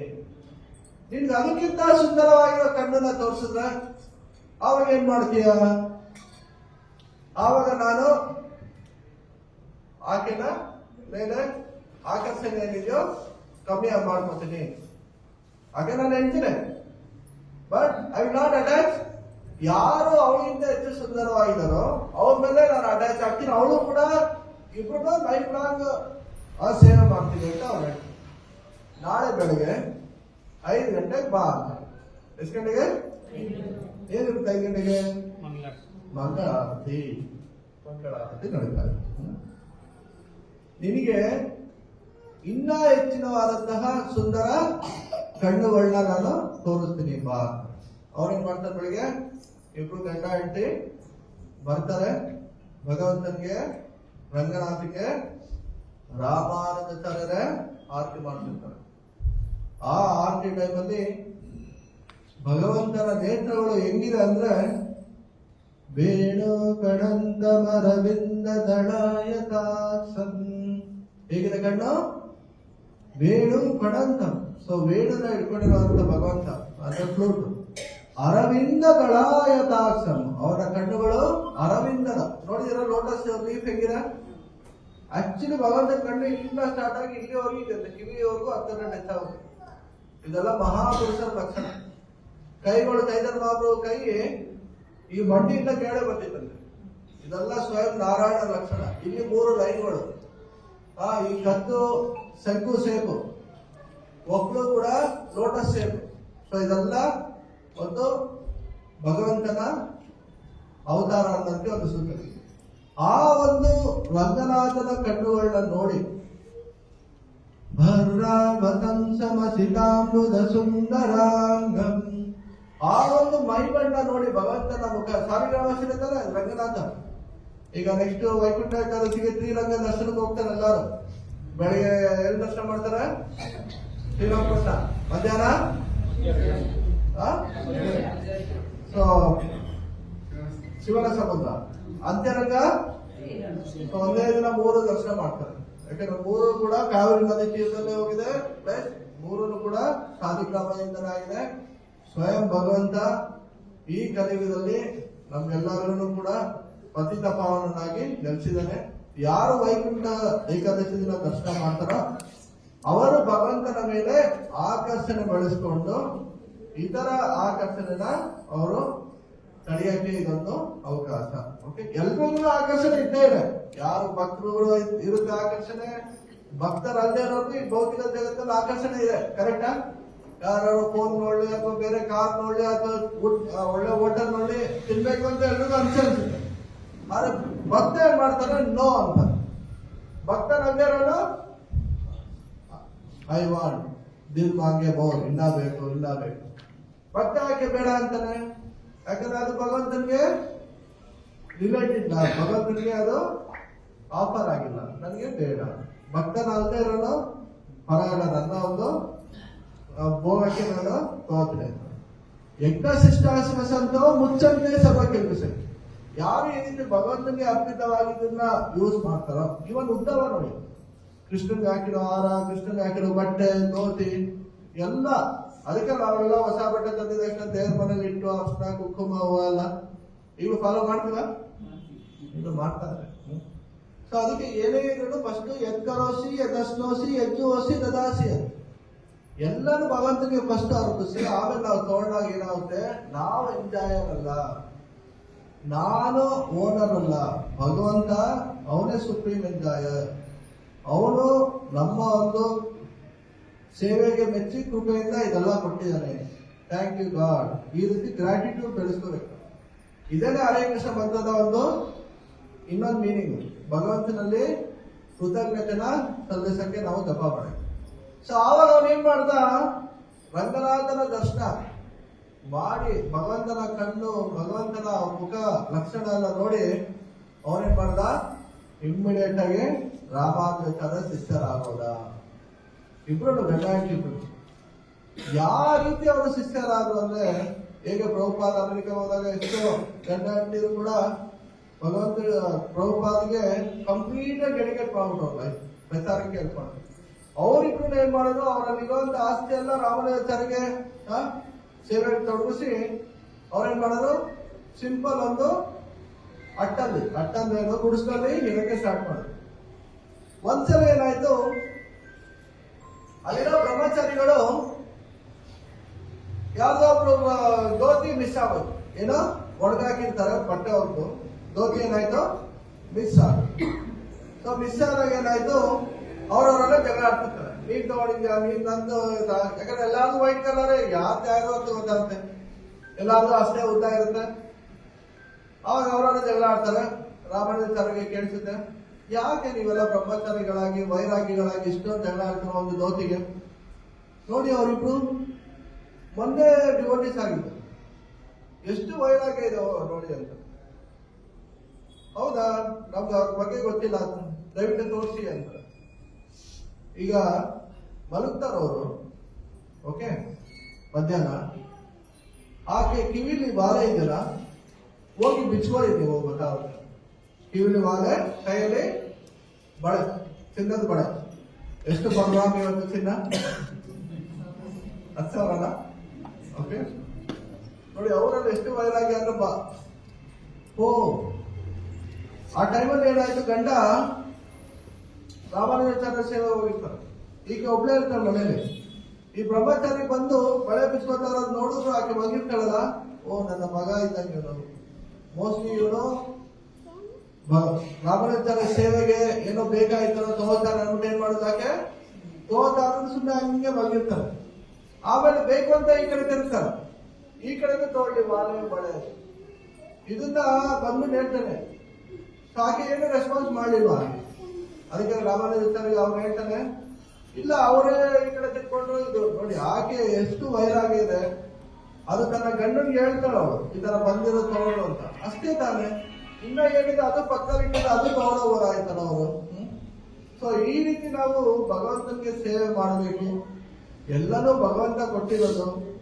ಆದಷ್ಟು ನಮ್ಮ ಒಂದು ಸೆಲ್ಫಿಶ್ನೆಸ್ ಅಂತ ಸೆಲ್ಫ್ ಎಂಜಾಯ್ಮೆಂಟ್ ಬಿಟ್ಟು ಭಗವಂತನಿಗೋಸ್ಕರ ನಾವು ಇದನ್ನ ತ್ಯಾಗ ಮಾಡೋದನ್ನ ಕಲಿಬೇಕು. ಹಂಗಿಂತ ಬಾಳೆ ಚಿನ್ನ ಕೊಡೋದಿಲ್ಲ, ಎಕ್ಕರೋಸಿ ಎದ್ದಷ್ಟು ಎಷ್ಟು ಆಗುತ್ತ ನಮ್ಮ ಕೈಯಲ್ಲಿ ಅಷ್ಟೆಲ್ಲ ಭಗವಂತನ ಸೇವೆಯಲ್ಲಿ ತೊಡಗಿಸ್ಬೇಕು. ಇವಾಗ ಗೀತಾ ಮಾಸ ಬಂದಿದೆಲ್ಲ, ಬುಕ್ ಡಿಸ್ಟ್ರಿಬ್ಯೂಷನ್ ಭಗವದ್ಗೀತಾ. ಸೊ ಎಲ್ಲಾರು ಬುಕ್ಸ್ ಮಾರಕ್ಕೆ ಹೋಗ್ತಿದ್ದಾರೆ.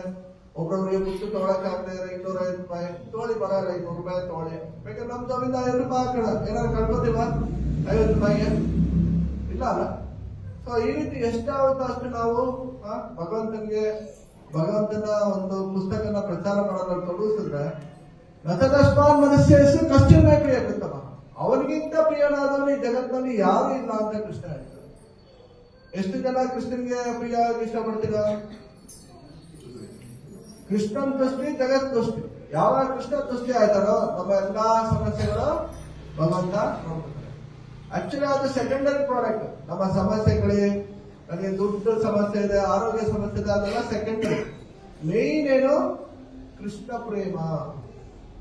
ನಮೋ ಮಹಾವದನ್ಯಾಯ ಕೃಷ್ಣ ಪ್ರೇಮ ಪ್ರದಾಯತೆ ಕೃಷ್ಣಾಯ ಕೃಷ್ಣ ಚೈತನ್ಯ ನಾಮ್ನೆ ಗೌರವಿಸೆ ನಮಃ. ಸೊ ನಾವು ಮಾಡ್ಕೊಳ್ಳೋಂಥ ಭಕ್ತಿ, ಜಪ, ಬುಕ್ ಡಿಸ್ಟ್ರಿಬ್ಯೂಷನ್, ವಿಗ್ರಹಾರಾಧನೆ, ಇದೆಲ್ಲ ಏನ್ ಗೊತ್ತಾ? ನಾವು ಕೃಷ್ಣನಲ್ಲಿ ಪ್ರೇಮ ಬೆಳೆಸಿ ದೇಹ ಪುನರ್ಜನ್ಮ ನೈತಿ ಮಾಮಿತಿ ಸೌಂದರ, ನಾವು ಮತ್ತೆ ಈ ಜಗತ್ತಿಗೆ ಬರದೆ ಭಗವಂತನ ಲೋಕದಲ್ಲಿ ಶಾಶ್ವತವಾಗಿ ಅವನ ಸೇವೆ ಮಾಡಕ್ಕೆ. ಅರ್ಥ ಆಯ್ತಲ್ಲ?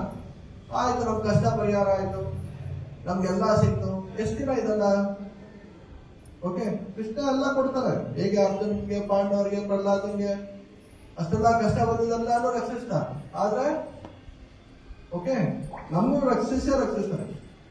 ಆದ್ರೂ ಏನಾಯ್ತು? ಪಾಂಡವರೆಲ್ಲರೂ ಕೊನೆಗೆ ಸ್ವರ್ಗಾರೋಹಣ ಮಾಡಿ ವೈಕುಂಠಕ್ಕೆ ಹೋದ. ಸೊ ಅದೇ ರೀತಿ ನಾವು ಕೂಡ ಭಗವಂತನ ಶಾಶ್ವತ ಸೇವೆಗೆ, ಶಾಶ್ವತ ಲೋಕಕ್ಕೆ ಹೋಗಿ ಶಾಶ್ವತ ದಾಸನಾಗಕ್ಕೆ ಇಚ್ಛೆ ಪಡಬೇಕು ಹೊರತು ಟೆಂಪರರಿ ನಾವು ಆಸೆನ ಪಡಬಾರ್ದು. ಸೊ ಇದೆಲ್ಲದಕ್ಕೂ ಕಾರಣ ಏನು? ಮಂತ್ರ. ಈ ಮನಸ್ಸಿನಲ್ಲಿ ಒಂದು ದೃಢ ಆಸೆನ ಬೆಳೆಸ್ಕೋಬೇಕು ನಾವು. ಅದು ಆ ಬರೋದೇ ಎಲ್ಲಿಂದ? ಭಗವಂತನ ನಾಮ ಜಪ ಮಾಡೋದು. ಓಕೆ, ಇದನ್ನ ಏನಂತಾರೆ? ಮಹಾಮಂತ್ರ ಅಂತ. ಏನಂತಾರೆ? ಒಂದು ರೌಂಡ್ ಜಪ ಮಾಡಕ್ಕೆ ಎಷ್ಟೊತ್ತಾಗುತ್ತೆ? ಎಲ್ಲ ಆವರೇಜ್ 7 ನಿಮಿಷ, 8 ನಿಮಿಷ, 10 ನಿಮಿಷ,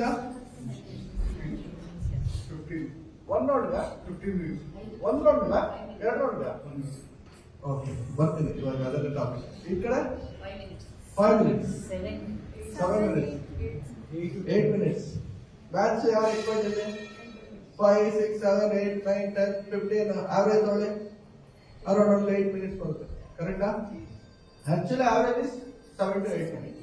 15 ಅಂದ್ರೆ ವೆರಿ ವೆರಿ ಸ್ಲೋ. ಮೈಂಡ್ ಒಂದು ನಿದ್ದೆ ಮಾಡಕ್ಕೆ ಸ್ಟಾರ್ಟ್ ಮಾಡುತ್ತೆ, ಇಲ್ಲ ಎಲ್ಲೋ ಹೋಗಿರುತ್ತೆ.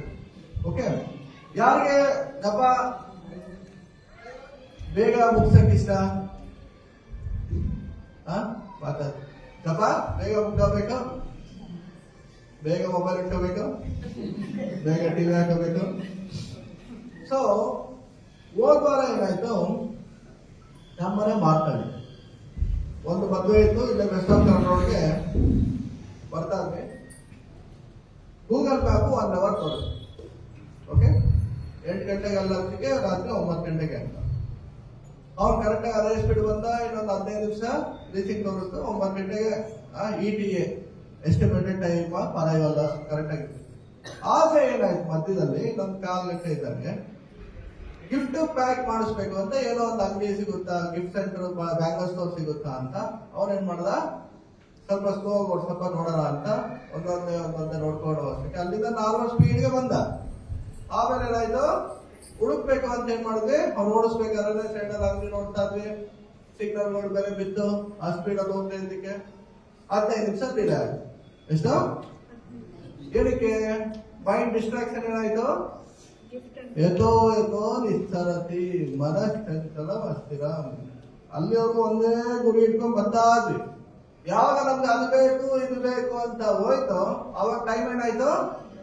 ಜಾಸ್ತಿ ಆಯ್ತು. ಅದೇ ರೀತಿ ಜಪ ಮಾಡ್ಬೇಕಾದ್ರೆ ಏಕನೇ ಈಶ್ವರ ಕೃಷ್ಣನ ಮೇಲೆ ಮಾತ್ರ ನಮ್ಮ ಮನಸ್ಸನ್ನ ನಿಲ್ಲಿಸಿ ಜಪ ಮಾಡ್ತಾ ಇರ್ಬೇಕು. ಏನ್ ಹೇಳ್ತಾ ಇದೀವೋ ಅದನ್ನ ಕೇಳ್ತಾ ಇರ್ಬೇಕಷ್ಟೇ. ಹರೇ ಕೃಷ್ಣ ಕೃಷ್ಣ ಕೃಷ್ಣ ಹರೇ ಹರೇ, ಹರೇ ರಾಮ ರಾಮ ರಾಮ ಹರೇ. ದ ಸೀಕ್ರೆಟ್ ಆಫ್ ಜಪ ಅಂದ್ರೆ ಹೇಳೋದನ್ನ ಕೇಳ್ಬೇಕಷ್ಟೇ. ಮನಸ್ಸೆಲ್ಲ ಹೋಗ್ಲಿ. ಹೇಗೆ ಅಮ್ಮನ ಮಗನ್ ಕರ್ಕೊಂಡ್ಬಂದು ಮತ್ತೆ ಕಳಿಸ್ತಾರಲ್ಲ, ಹಂಗೆ ಮನಸ್ಸೆಲ್ಲ ಹೋಗ್ಲಿ, ಮತ್ತೆ ಜಪದ ಬಗ್ಗೆ ಅದಕ್ಕೆ ಕೇಳಿಸ್ಬೇಕು. ಮತ್ತೆ ಎಲ್ಲ ಹೋಗ್ಲಿ ಮೈಂಡ್, ಮತ್ತೆ ಕೇಳಿಸ್ಬೇಕು. ಅದು ಹೋಯ್ತು ಅಂತ ನಾವು ಅದ್ರ ಜೊತೆ ಹೋದ್ರೆ ಏನಾಯ್ತು, ಸುಮ್ಮನೆ ಬೀಟ್ಸ್ ನಿಧಾನಕ್ಕೆ ಹೋಗ್ತಾ ಇರುತ್ತೆ, ಟೈಮು ಇಲ್ಲ ಜಾಸ್ತಿ ಆಯ್ತಾ ಇರುತ್ತೆ. ಸೊ ಅದಕ್ಕೆ ಏನ್ ಮಾಡಬೇಕು ನಾವು ಜಪನ? ವ್ಯವಸಾಯಾತ್ಮಿಕ ಬುದ್ಧಿ ಏಕೇಹ ಕುರುನಂದನ. ಸೊ ಒಂದೇ ಏಕ ಬುದ್ಧಿಯಿಂದ ನಾವು ಜಪನ ಮಾಡಿದ್ರೆ ಮಾತ್ರ ಕ್ವಾಲಿಟಿ ಆಗು ಆಗುತ್ತೆ, ಕ್ವಾಂಟಿಟಿ ಆಗು ಆಗುತ್ತೆ. ಇಲ್ಲ ಏನಾಯ್ತು, ಕ್ವಾಂಟಿಟಿ ಆಗಿ ಮಾಡಬೇಕು ಅಂತ ಬೇಗ ಜಪ ಮಾಡೋದು 5 ನಿಮಿಷ, ನೋ. ಕ್ವಾಲಿಟಿ ಆಗಿ ಅಂತ 15 ನಿಮಿಷ ಮಾಡೋದು, ಆಗ್ಬೇಕಾಗುತ್ತೆ mind. So problem. So optimum ಅಂದ್ರೇನು? 7 to 8 minutes with the concentration. So ಮೊನ್ನೆ ಪೇಪರ್ ಅದೊಂದು ಹಾಕಿದ್ರು, ಶಾರ್ಟ್ ಮೆಡಿಟೇಷನ್ ಅಂತ. ಏನಂದು? ಸೊ ಮುಂಚೆ ಎಲ್ಲ 1 hour 1 hour 2 hour long meditation ಮಾಡ್ತಿದ್ರು ಬೆಳಗ್ಗೆ ಎದ್ದಿದಷ್ಟು. ಆದ್ರೆ ಈಗ ಏನಾಯ್ತಿದೆ, ಜನರೇಷನ್ ಅಡ್ವಾನ್ಸ್ ಆಗ್ತಾ ಮೈಂಡ್ ಕಾನ್ಸಂಟ್ರೇಷನ್ ಕಮ್ಮಿ ಆಯ್ತಾ ಬರ್ತಾ ಇದೆ. ಅದಕ್ಕೆ ಅವ್ರು ಏನ್ ಹೇಳ್ತಾರೆ, ಈಗಿರೋ ವರ್ಕ್ ಪ್ರೆಷರ್, ಈಗಿರೋ ಒಂದು ಎನ್ವಿರಾನ್ಮೆಂಟ್ಗೆ ಎವ್ರಿ 2-3 hours 10 minutes ಮೆಡಿಟೇಷನ್ ಮಾಡಿದ್ರೆ ನಮ್ಮ ಮೈಂಡ್ ಏನಾಗುತ್ತೆ, ಕಾಮ್ ಡೌನ್ ಆಗುತ್ತೆ. This is called short meditation. Okay, ಈಗ ಗಾಡಿ ಓಡಿಸ್ತಾನೆ ಕಾರಿನಿಂದ ಎಲ್ಲ ಕನ್ಯಾಕುಮಾರಿಗೆ ಹೋಗ್ಬೇಕು, 100 ಕಿಲೋಮೀಟರ್, ಒಂದು 200 ಕಿಲೋಮೀಟರ್ ಸ್ಟಾಪ್ ಮಾಡ್ತೀವ, ಸ್ವಲ್ಪ ಇಂಜಿನ್ ಕೂಲ್ ಆಗಲಿ ಅಂತ. ಸೊ ಅದೇ ರೀತಿ ಏನು, ನಾವು ಡೈಲಿ ಬೆಳಿಗ್ಗೆ 9 ಗಂಟೆ ವರ್ಕ್ ಸ್ಟಾರ್ಟ್ ಮಾಡಿದ್ರೆ 1 ಗಂಟೆವರೆಗೂ ಆಫೀಸ್ ಬಿಸಿ ಅದು ಬಿಸಿ ಆದಾಗ ಮೈಂಡ್ ಏನಾಗುತ್ತೆ, ಸೊ ಆಂಗ್ಸಿಟಿ ಕ್ರಿಯೇಟ್ ಆಗುತ್ತೆ. ಅದಕ್ಕೆ ಹೇಳಿದ್ರೆ short meditation during tea break, during lunch break, 10 minutes 1 round of ಜಪ. ಅವಾಗ ಏನಾಗುತ್ತೆ, ನಿಮ್ಗೆ ಮೈಂಡ್ ಮತ್ತೆ ಯು ವಿಲ್ ಬಿ ರಿಫ್ರೆಶ್, ಮತ್ತೆ ರಿನ್ಯೂಡ್ ಎನರ್ಜಿ, ನಿಮ್ಮಲ್ಲಿ ಎನರ್ಜಿ ಕ್ರಿಯೇಟ್ ಆಗುತ್ತೆ. ಸೊ ಟ್ರೈ ಮಾಡಿ ನೋಡಿ. ಅಟ್ಲೀಸ್ಟ್ 16 ಯಾರು ಜಪ ಮಾಡ್ತಾ ಇದ್ರೆ ರೆಗ್ಯುಲರ್ ಮಾಡಿ. ಇಲ್ಲ ರೆಗ್ಯುಲರ್ ಆಗ್ತಿಲ್ಲ ಅಂದ್ರೆ ಬೆಳಗ್ಗೆ 4, ಮಧ್ಯಾಹ್ನ, ಸಾಯಂಕಾಲ, ರಾತ್ರಿ. ಇಲ್ಲ ಎಕ್ಸ್ಟ್ರಾ ಮಾಡಂಗಿದ್ರು ಮಧ್ಯದಲ್ಲಿ 1 ರೌಂಡ್ ಆ ಥರ ಶಾರ್ಟ್ ಮೆಡಿಟೇಷನ್ ಮಾಡಿ. It is actually very beneficial. Okay, so ಈ ರೀತಿ ನಾವು ಜಪ ಮಾಡ್ತಾ ಇದೀವಿ, ಕಾನ್ಸಂಟ್ರೇಷನ್ ಇದೆ, ಎಲ್ಲ ಇದೆ. ಬಟ್ ನಮ್ಮ ಮೂಡ್ ಯಾವ ರೀತಿ ಇರಬೇಕು? ನಾನು ಜಪ ಆಯ್ತು ಇಟ್ಬಿಟ್ಟು ಅದೇ ನಮ್ಮ ಮೂಡು. ಸೊ ನಮ್ಮ ಮೂಡು ಪ್ರೇಯರ್ಫುಲ್ ಆಗಿರಬೇಕು. ಆಗಲೇ ಹೇಳಿದ್ದೀನಿ, ಜಪ is not a planning time, it's a pleasing time. ಓ ಕೃಷ್ಣ, ಓ ರಾಧೆ, ದಯಮಾಡಿ ನನ್ನಿಂದ ನಿಮ್ಮ ಸೇವೆಯಲ್ಲಿ ತೊಡಗಿಸ್ಕೊಳ್ಳಿ. ಆ ರೀತಿ ನಮ್ಮಲ್ಲೊಂದು ಗ್ರಾಟಿಟ್ಯೂಡ್ ಅಥವಾ ಒಂದು ರಿಕ್ವೆಸ್ಟ್ ಮೂಡಿರ್ಬೇಕು. ಸೊ ಆವಾಗ ಏನಾಗುತ್ತೆ, ಕೃಷ್ಣ ಲೈಕ್ ದಟ್. ಅರ್ಥ ಆಯ್ತಲ್ಲ? ಸೊ ನಾನು ಒಳ್ಳೆ ಸಿಂಗರು, ನಾನು ಚೆನ್ನಾಗಿ ಆಡ್ತೀನಿ, ಎಲ್ಲಾರು ಮೆಚ್ಚಿಸ್ತೀನಿ, ಅದಲ್ಲ. ಕೃಷ್ಣನ ಮೆಚ್ಚೋದು ಇಂಪಾರ್ಟೆಂಟ್. ಒಂದ್ಸಲ ಏನಾಯ್ತು, ಅರ್ಜುನ ಲಾಸ್ಟ್ ವನವಾಸದಲ್ಲಿ 1 ವರ್ಷ ಏನಾಗಿದ್ದ? ಬೃಹನ್ನಡೆ ಒಳ್ಳೆ ಹಾಡಾಡ್ತಾ ಒಳ್ಳೆ ಡ್ಯಾನ್ಸ್ ಹೇಳ್ಕೊಡ್ತಿದ್ದ. ಸೊ ಎಲ್ಲ ವನವಾಸ ಆಯ್ತು, ಮಹಾಭಾರತ ಯುದ್ಧ ಆಯ್ತು, ಎಲ್ಲ ವಾಪಸ್ಸು ಪಟ್ಟಾಭಿಷೇಕ ಆಯ್ತು ಕೃಷ್ಣನಿಗೆ. ಆವಾಗ ಒಂದಿನ ಈ ಮಾತು ಬಂತು, ಅವರೆಲ್ಲ 5 ಜನ ಅಣ್ಣ ತಮ್ಮಂದಿರು ದ್ರೌಪದಿ ಎಲ್ಲ ಕುಂತಿದ್ದಾಗ, ಅರ್ಜುನ ಎಷ್ಟು ಚೆನ್ನಾಗಿ ಆಡ್ತಾನೆ ಕೀರ್ತನ. ಅದು ಕೇಳಿಸ್ಕೊಂಡು ಭೀಮಂಗೂ ಆಸೆ ಬಂತು, ಏನೋ ನಾನು ಆಡ್ಬೇಕು, ನನ್ಗೆ ಎಲ್ಲಾರು ಹೊಗಳಬೇಕು ಅಂತ. ಅವನೇನ್ ಮಾಡ್ದ, ನೆಕ್ಸ್ಟ್ ಡೇ ಇಂದ ಸ್ಟಾರ್ಟ್ ಮಾಡ್ದ ಪ್ರಾಕ್ಟೀಸ್. ಭೀಮ ಸ್ಟಾರ್ಟ್ ಮಾಡೋದು ಹೆಂಗಿರುತ್ತೆ, ರಾಗ ಕೇಶವ ಅಂತ ತಂಡ. ಬೆಳಿಗ್ಗೆ ಸ್ಟಾರ್ಟ್ ಮಾಡಿದ್ರೆ ಮಧ್ಯಾಹ್ನದವರೆಗೂ ಮಾಧವ ಅಂತ ಅವ್ನು ಆಡ್ತಿದ್ದಾಗ ಅರಮನೆಯಲ್ಲಿ ಇರೋರೆಲ್ಲ ಇಲ್ಲಿಗೆ ಸ್ಟಾರ್ಟ್ ಆಯ್ತು. ಕೊನೆಗೆ ಕೆಲವು ಜನ ಬಂದು ಧರ್ಮರಾಯನಿಗೆ ಕಂಪ್ಲೇಂಟ್ ಮಾಡೋರು, ಭೀಮ ಹಿಂಗೆ ಆಡ್ತಿದ್ರೆ ನಾವು ಅರಮನೆಯಲ್ಲಿ ಇರಲ್ಲ, ಎಲ್ಲಾರು ಹೊರಟೋಗ್ತೀವಿ ಕರ್ಕಸ ವಾಯ್ಸಿಗೆ. ಆಮೇಲೆ ಏನ್ ಮಾಡಿದ್ರು, ಸ್ಮಾರ್ಟ್ ಆಗಿ Draupadi actually music is a gift of God. Draupadi ಭೀಮಾಗ ಹೇಳ್ತಾರೆ. ಅದು ಕೆಲವರಿಗೆ ನ್ಯಾಚುರಲ್ ಆಗಿ ಬಂದ್ಬಿಟ್ಟಿರುತ್ತೆ, ಕೆಲವರಿಗೆ ಪ್ರಾಕ್ಟೀಸ್ ಮಾಡಿದ್ರೆ ಬರುತ್ತೆ. ಸೊ ಪ್ರಾಕ್ಟೀಸ್ ಮಾಡಬೇಕು ಅಂದ್ರೆ ಇಂಥ ಒಂದು ಬಿಸಿ ಸಿಟಿ ಅರಮನೆಯಲ್ಲಿ ಆಗಲ್ಲ. ಶಾಂತವಾದಂತ ವಾತಾವರಣ, ಈ ತರ ಒಂದು ನೇಚರ್ ಎನ್ವಿರಾನ್ಮೆಂಟ್ ಅಲ್ಲಿ, ಓಪನ್ ಎನ್ವಿರಾನ್ಮೆಂಟ್ ಅಲ್ಲಿ ನೀನು ಪ್ರಾಕ್ಟೀಸ್ ಮಾಡು. ಆವಾಗ ನಿಮಗೆ ಬೇಗ ಆಗುತ್ತೆ ಅಂತ, ಪರ್ಫೆಕ್ಟ್ ಆಗ್ತದೆ ಅಂತ. ಅದನ್ನ ಕೇಳ್ಬಿಟ್ಟು ಏನ್ ಮಾಡ್ತಾರೆ ಭೀಮಾ, ಪಕ್ಕದಲ್ಲಿ ಒಂದು ನೇಚರು, ಟ್ರೀಸು, ಮರ ಗಿಡ, ವಾಟರ್ ಫಾಲ್, ಮೌಂಟೈನ್, ಆ ಥರ ಎಲ್ಲ ಇರುವಂತ ಒಂದು ಜಾಗಕ್ಕೆ ಹೋಗ್ತಾನೆ. ಅಲ್ಲಿ ಪ್ರಾಕ್ಟೀಸ್ ಬೆಳಿಗ್ಗೆ ಹೋಗೋದು, ಸಾಯಂಕಾಲ ಬರೋದು, ಪ್ರಾಕ್ಟೀಸ್ ಮಾಡಿ. ರಾತ್ರಿ ಕೇಳಿ ಇವತ್ತು ನಾನು ಹೆಂಗೆ ಕಲಿತೆ ಅಂತ ಹೇಳೋದು, ಎಲ್ಲಾರು ಟಿವಿ ಮುಚ್ಕೊಡು. ಆವತ್ತೊಂದಿನ ಏನಾಯ್ತು, ಟಿಫನ್ ಮಾಡ್ಕೊಂಡು ಹೋದ. ಅಲ್ಲಿ ಒಂದು ಹುಲ್ಲಿನ ಹೋದ್ರೆ ಹಿಂದೆಗಡೆ ಆಡಕ್ಕೆ ಪ್ರಾಕ್ಟೀಸ್ಗೆ ಸ್ಟಾರ್ಟ್ ಮಾಡಿದ. ಹೆಂಗೆ? ಓಕೆ, ಕೇಶವಾಯ ನಮಃ, ಮಾಧವಾಯ ನಮಃ, ಆ ತರ ಎಲ್ಲ.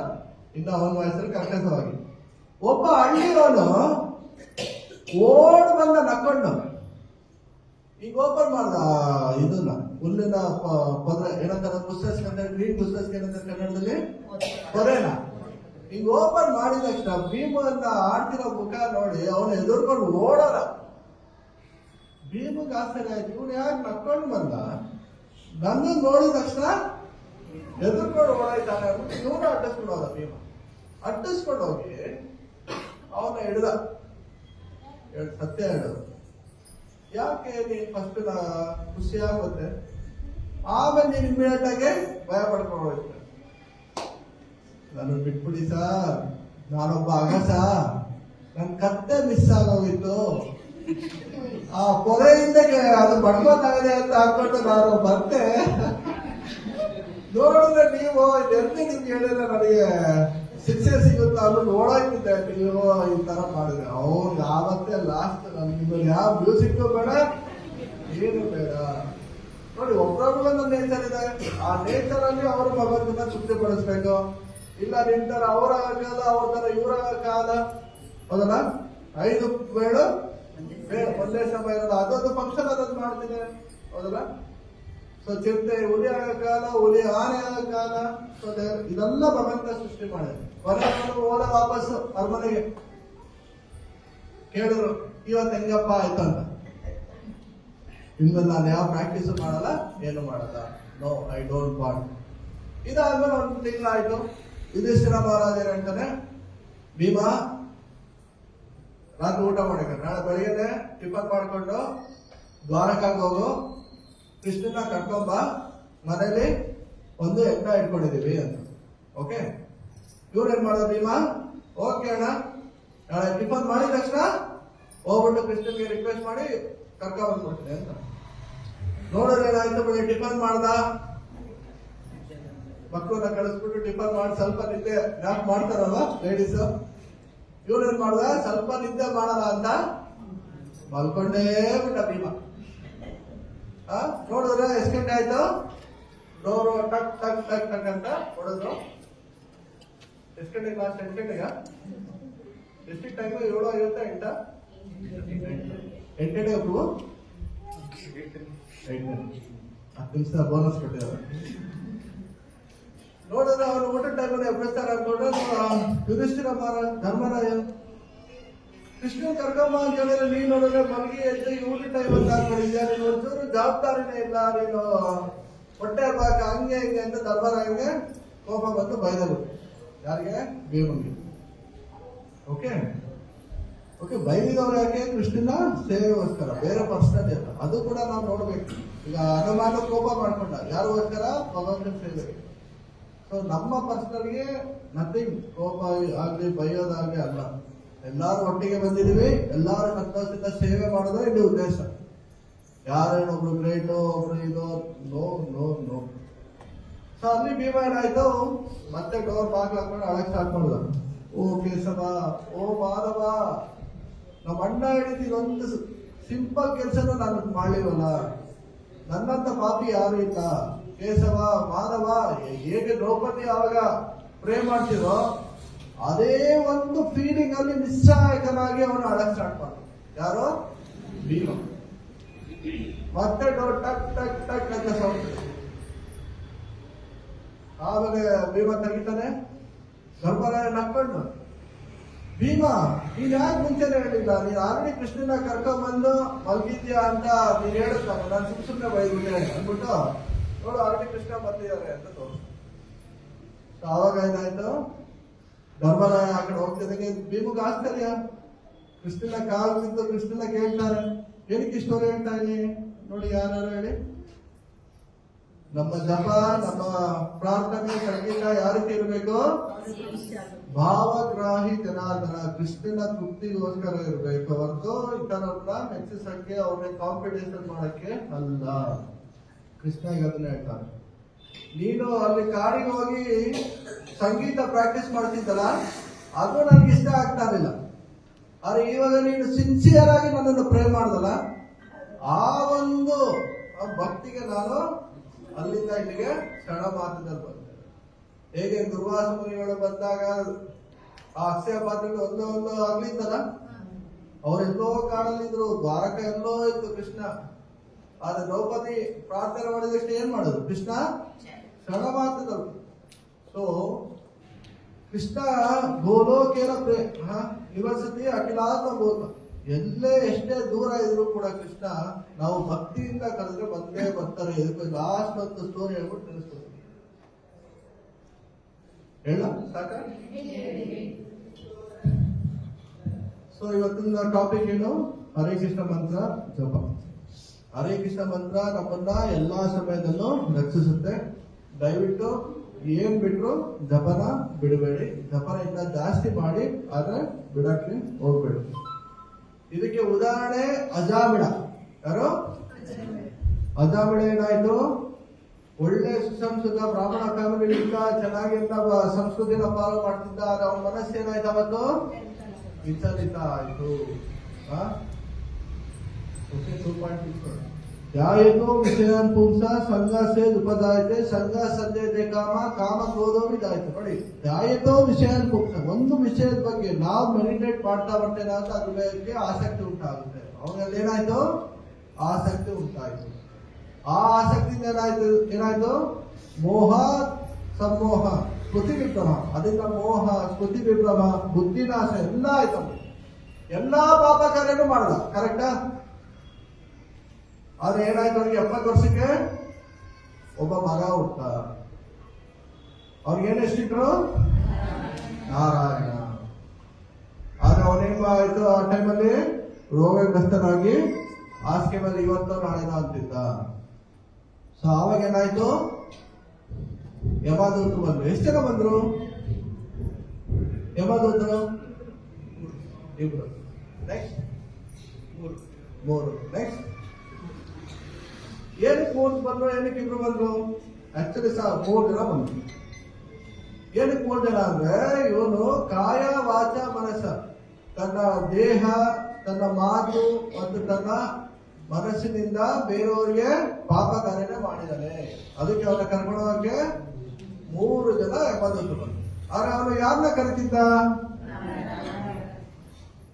ನಿಜವಾಗಿ ಭಗವಂತನ ಅಥವಾ ಅವ್ರ ಮಗನ್ನ? ಮಗನ್ನ. ಎಷ್ಟು ನಾರಾಯಣ, ಎಷ್ಟು ಸಿಲಬಸ್ ಇದೆ ಅದರಲ್ಲಿ, ಎಷ್ಟು ಪದಗಳಿದೆ, ಅಕ್ಷರ? ಎಷ್ಟು ಜನ ಬಂದ್ರು? 4 ಜನ. ಸೊ ಈಗ 3 ಜನ ಯಮದೂತರನ್ನ 4 ಜನ ವಿಷ್ಣುದೂತ ಏನ್ ಮಾಡಿದ್ರು? ಸೋಸಿ ವಾಪಸ್ಸು ಯಮಲೋಕಕ್ಕೆ ಕಳಿಸಿದ್ರು. ಓಕೆ, ಇಷ್ಟು ಹರೇ ಕೃಷ್ಣ ಮಹಾಮಂತ್ರದಲ್ಲಿ ಇಷ್ಟು ಪವರ್ ಇದೆ. ನಮ್ಗೆ ಗೊತ್ತಿಲ್ಲದೆ ಹರೇ ಕೃಷ್ಣ ಮಂತ್ರ ಹೇಳೋದು ಕೂಡ ಅದು ನಮ್ಮನ್ನ ರಕ್ಷಿಸುತ್ತೆ. ಆಮೇಲೆ ಏನಾಯ್ತು, ಅಜಾಬಿಳಾಗೆ ಇಮಿಡಿಯೇಟ್ ವೈಕುಂಠಕ್ಕೆ ಹೋದ್ನ. ಆಕ್ಚುಲಿ ಅವ್ರಿಗೆ ಇನ್ನ ಆಯಸ್ಸಿತ್ತು, ಆದ್ರೆ ಏನಾಯ್ತು, ಅವನ ಪಾಪ ಕರ್ಮದಿಂದ ಆಯಸ್ಸು ಕ್ಷೀಣ ಆಯ್ತು. ಈಗ ಯಾರು ಹೋಗುದು 60 ವರ್ಷ ಸರ್ವಿಸ್ ಇದೆ ಗೌರ್ಮೆಂಟ್ ಕೆಲಸದಲ್ಲಿ. ತಪ್ಪು ಮಾಡಿದ್ರೆ ಏನ್ ಮಾಡ್ತಾರ ಅವ್ನಿಗೇನೆ ಕಳಿಸ್ಬಿಡ್ತಾರೆ.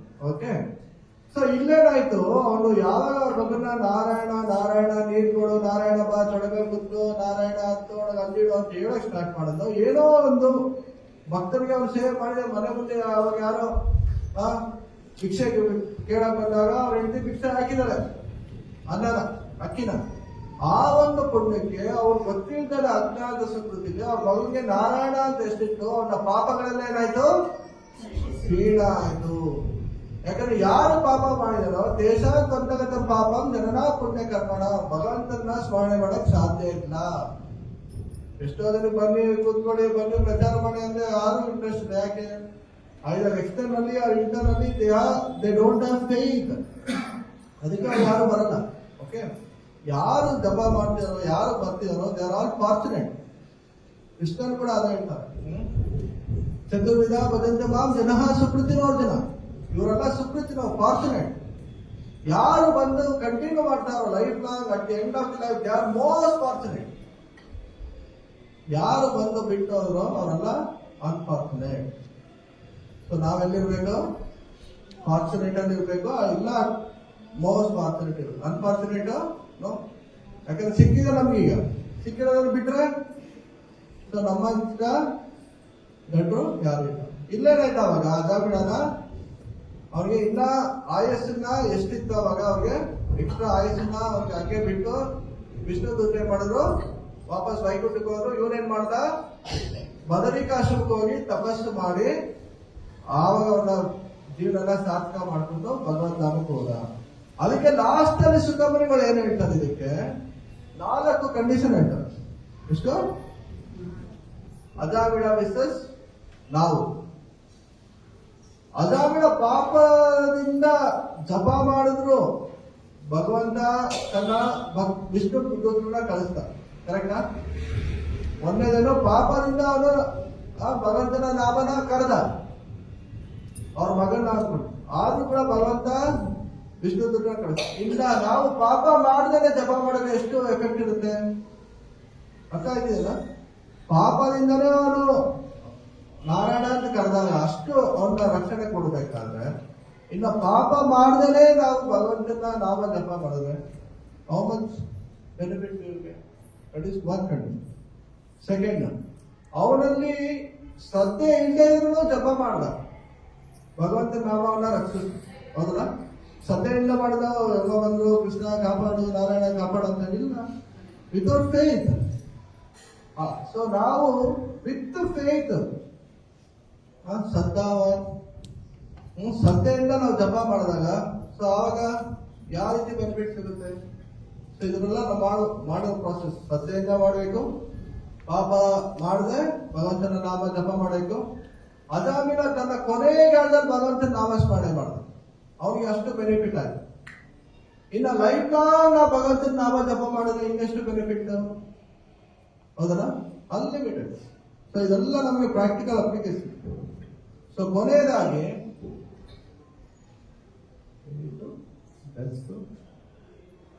ಅವ್ರನ್ನ ಮಗನ್ನ ಕರಿಬೇಕು ಅಂತ ಅವನು ನಾರಾಯಣ ಅಂತ.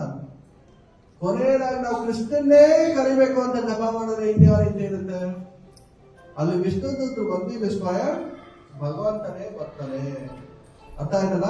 ಮೊದಲನೇದು ವಿತ್ ಫೇತ್, ಎರಡನೇದು ಥ್ರೂ ಔಟ್ ದ ಲೈಫ್, ಮೂರನೇದು without sin and directly calling Krishna.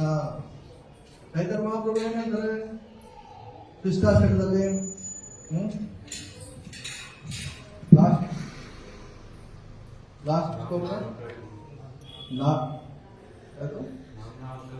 Last eight ಬಂದು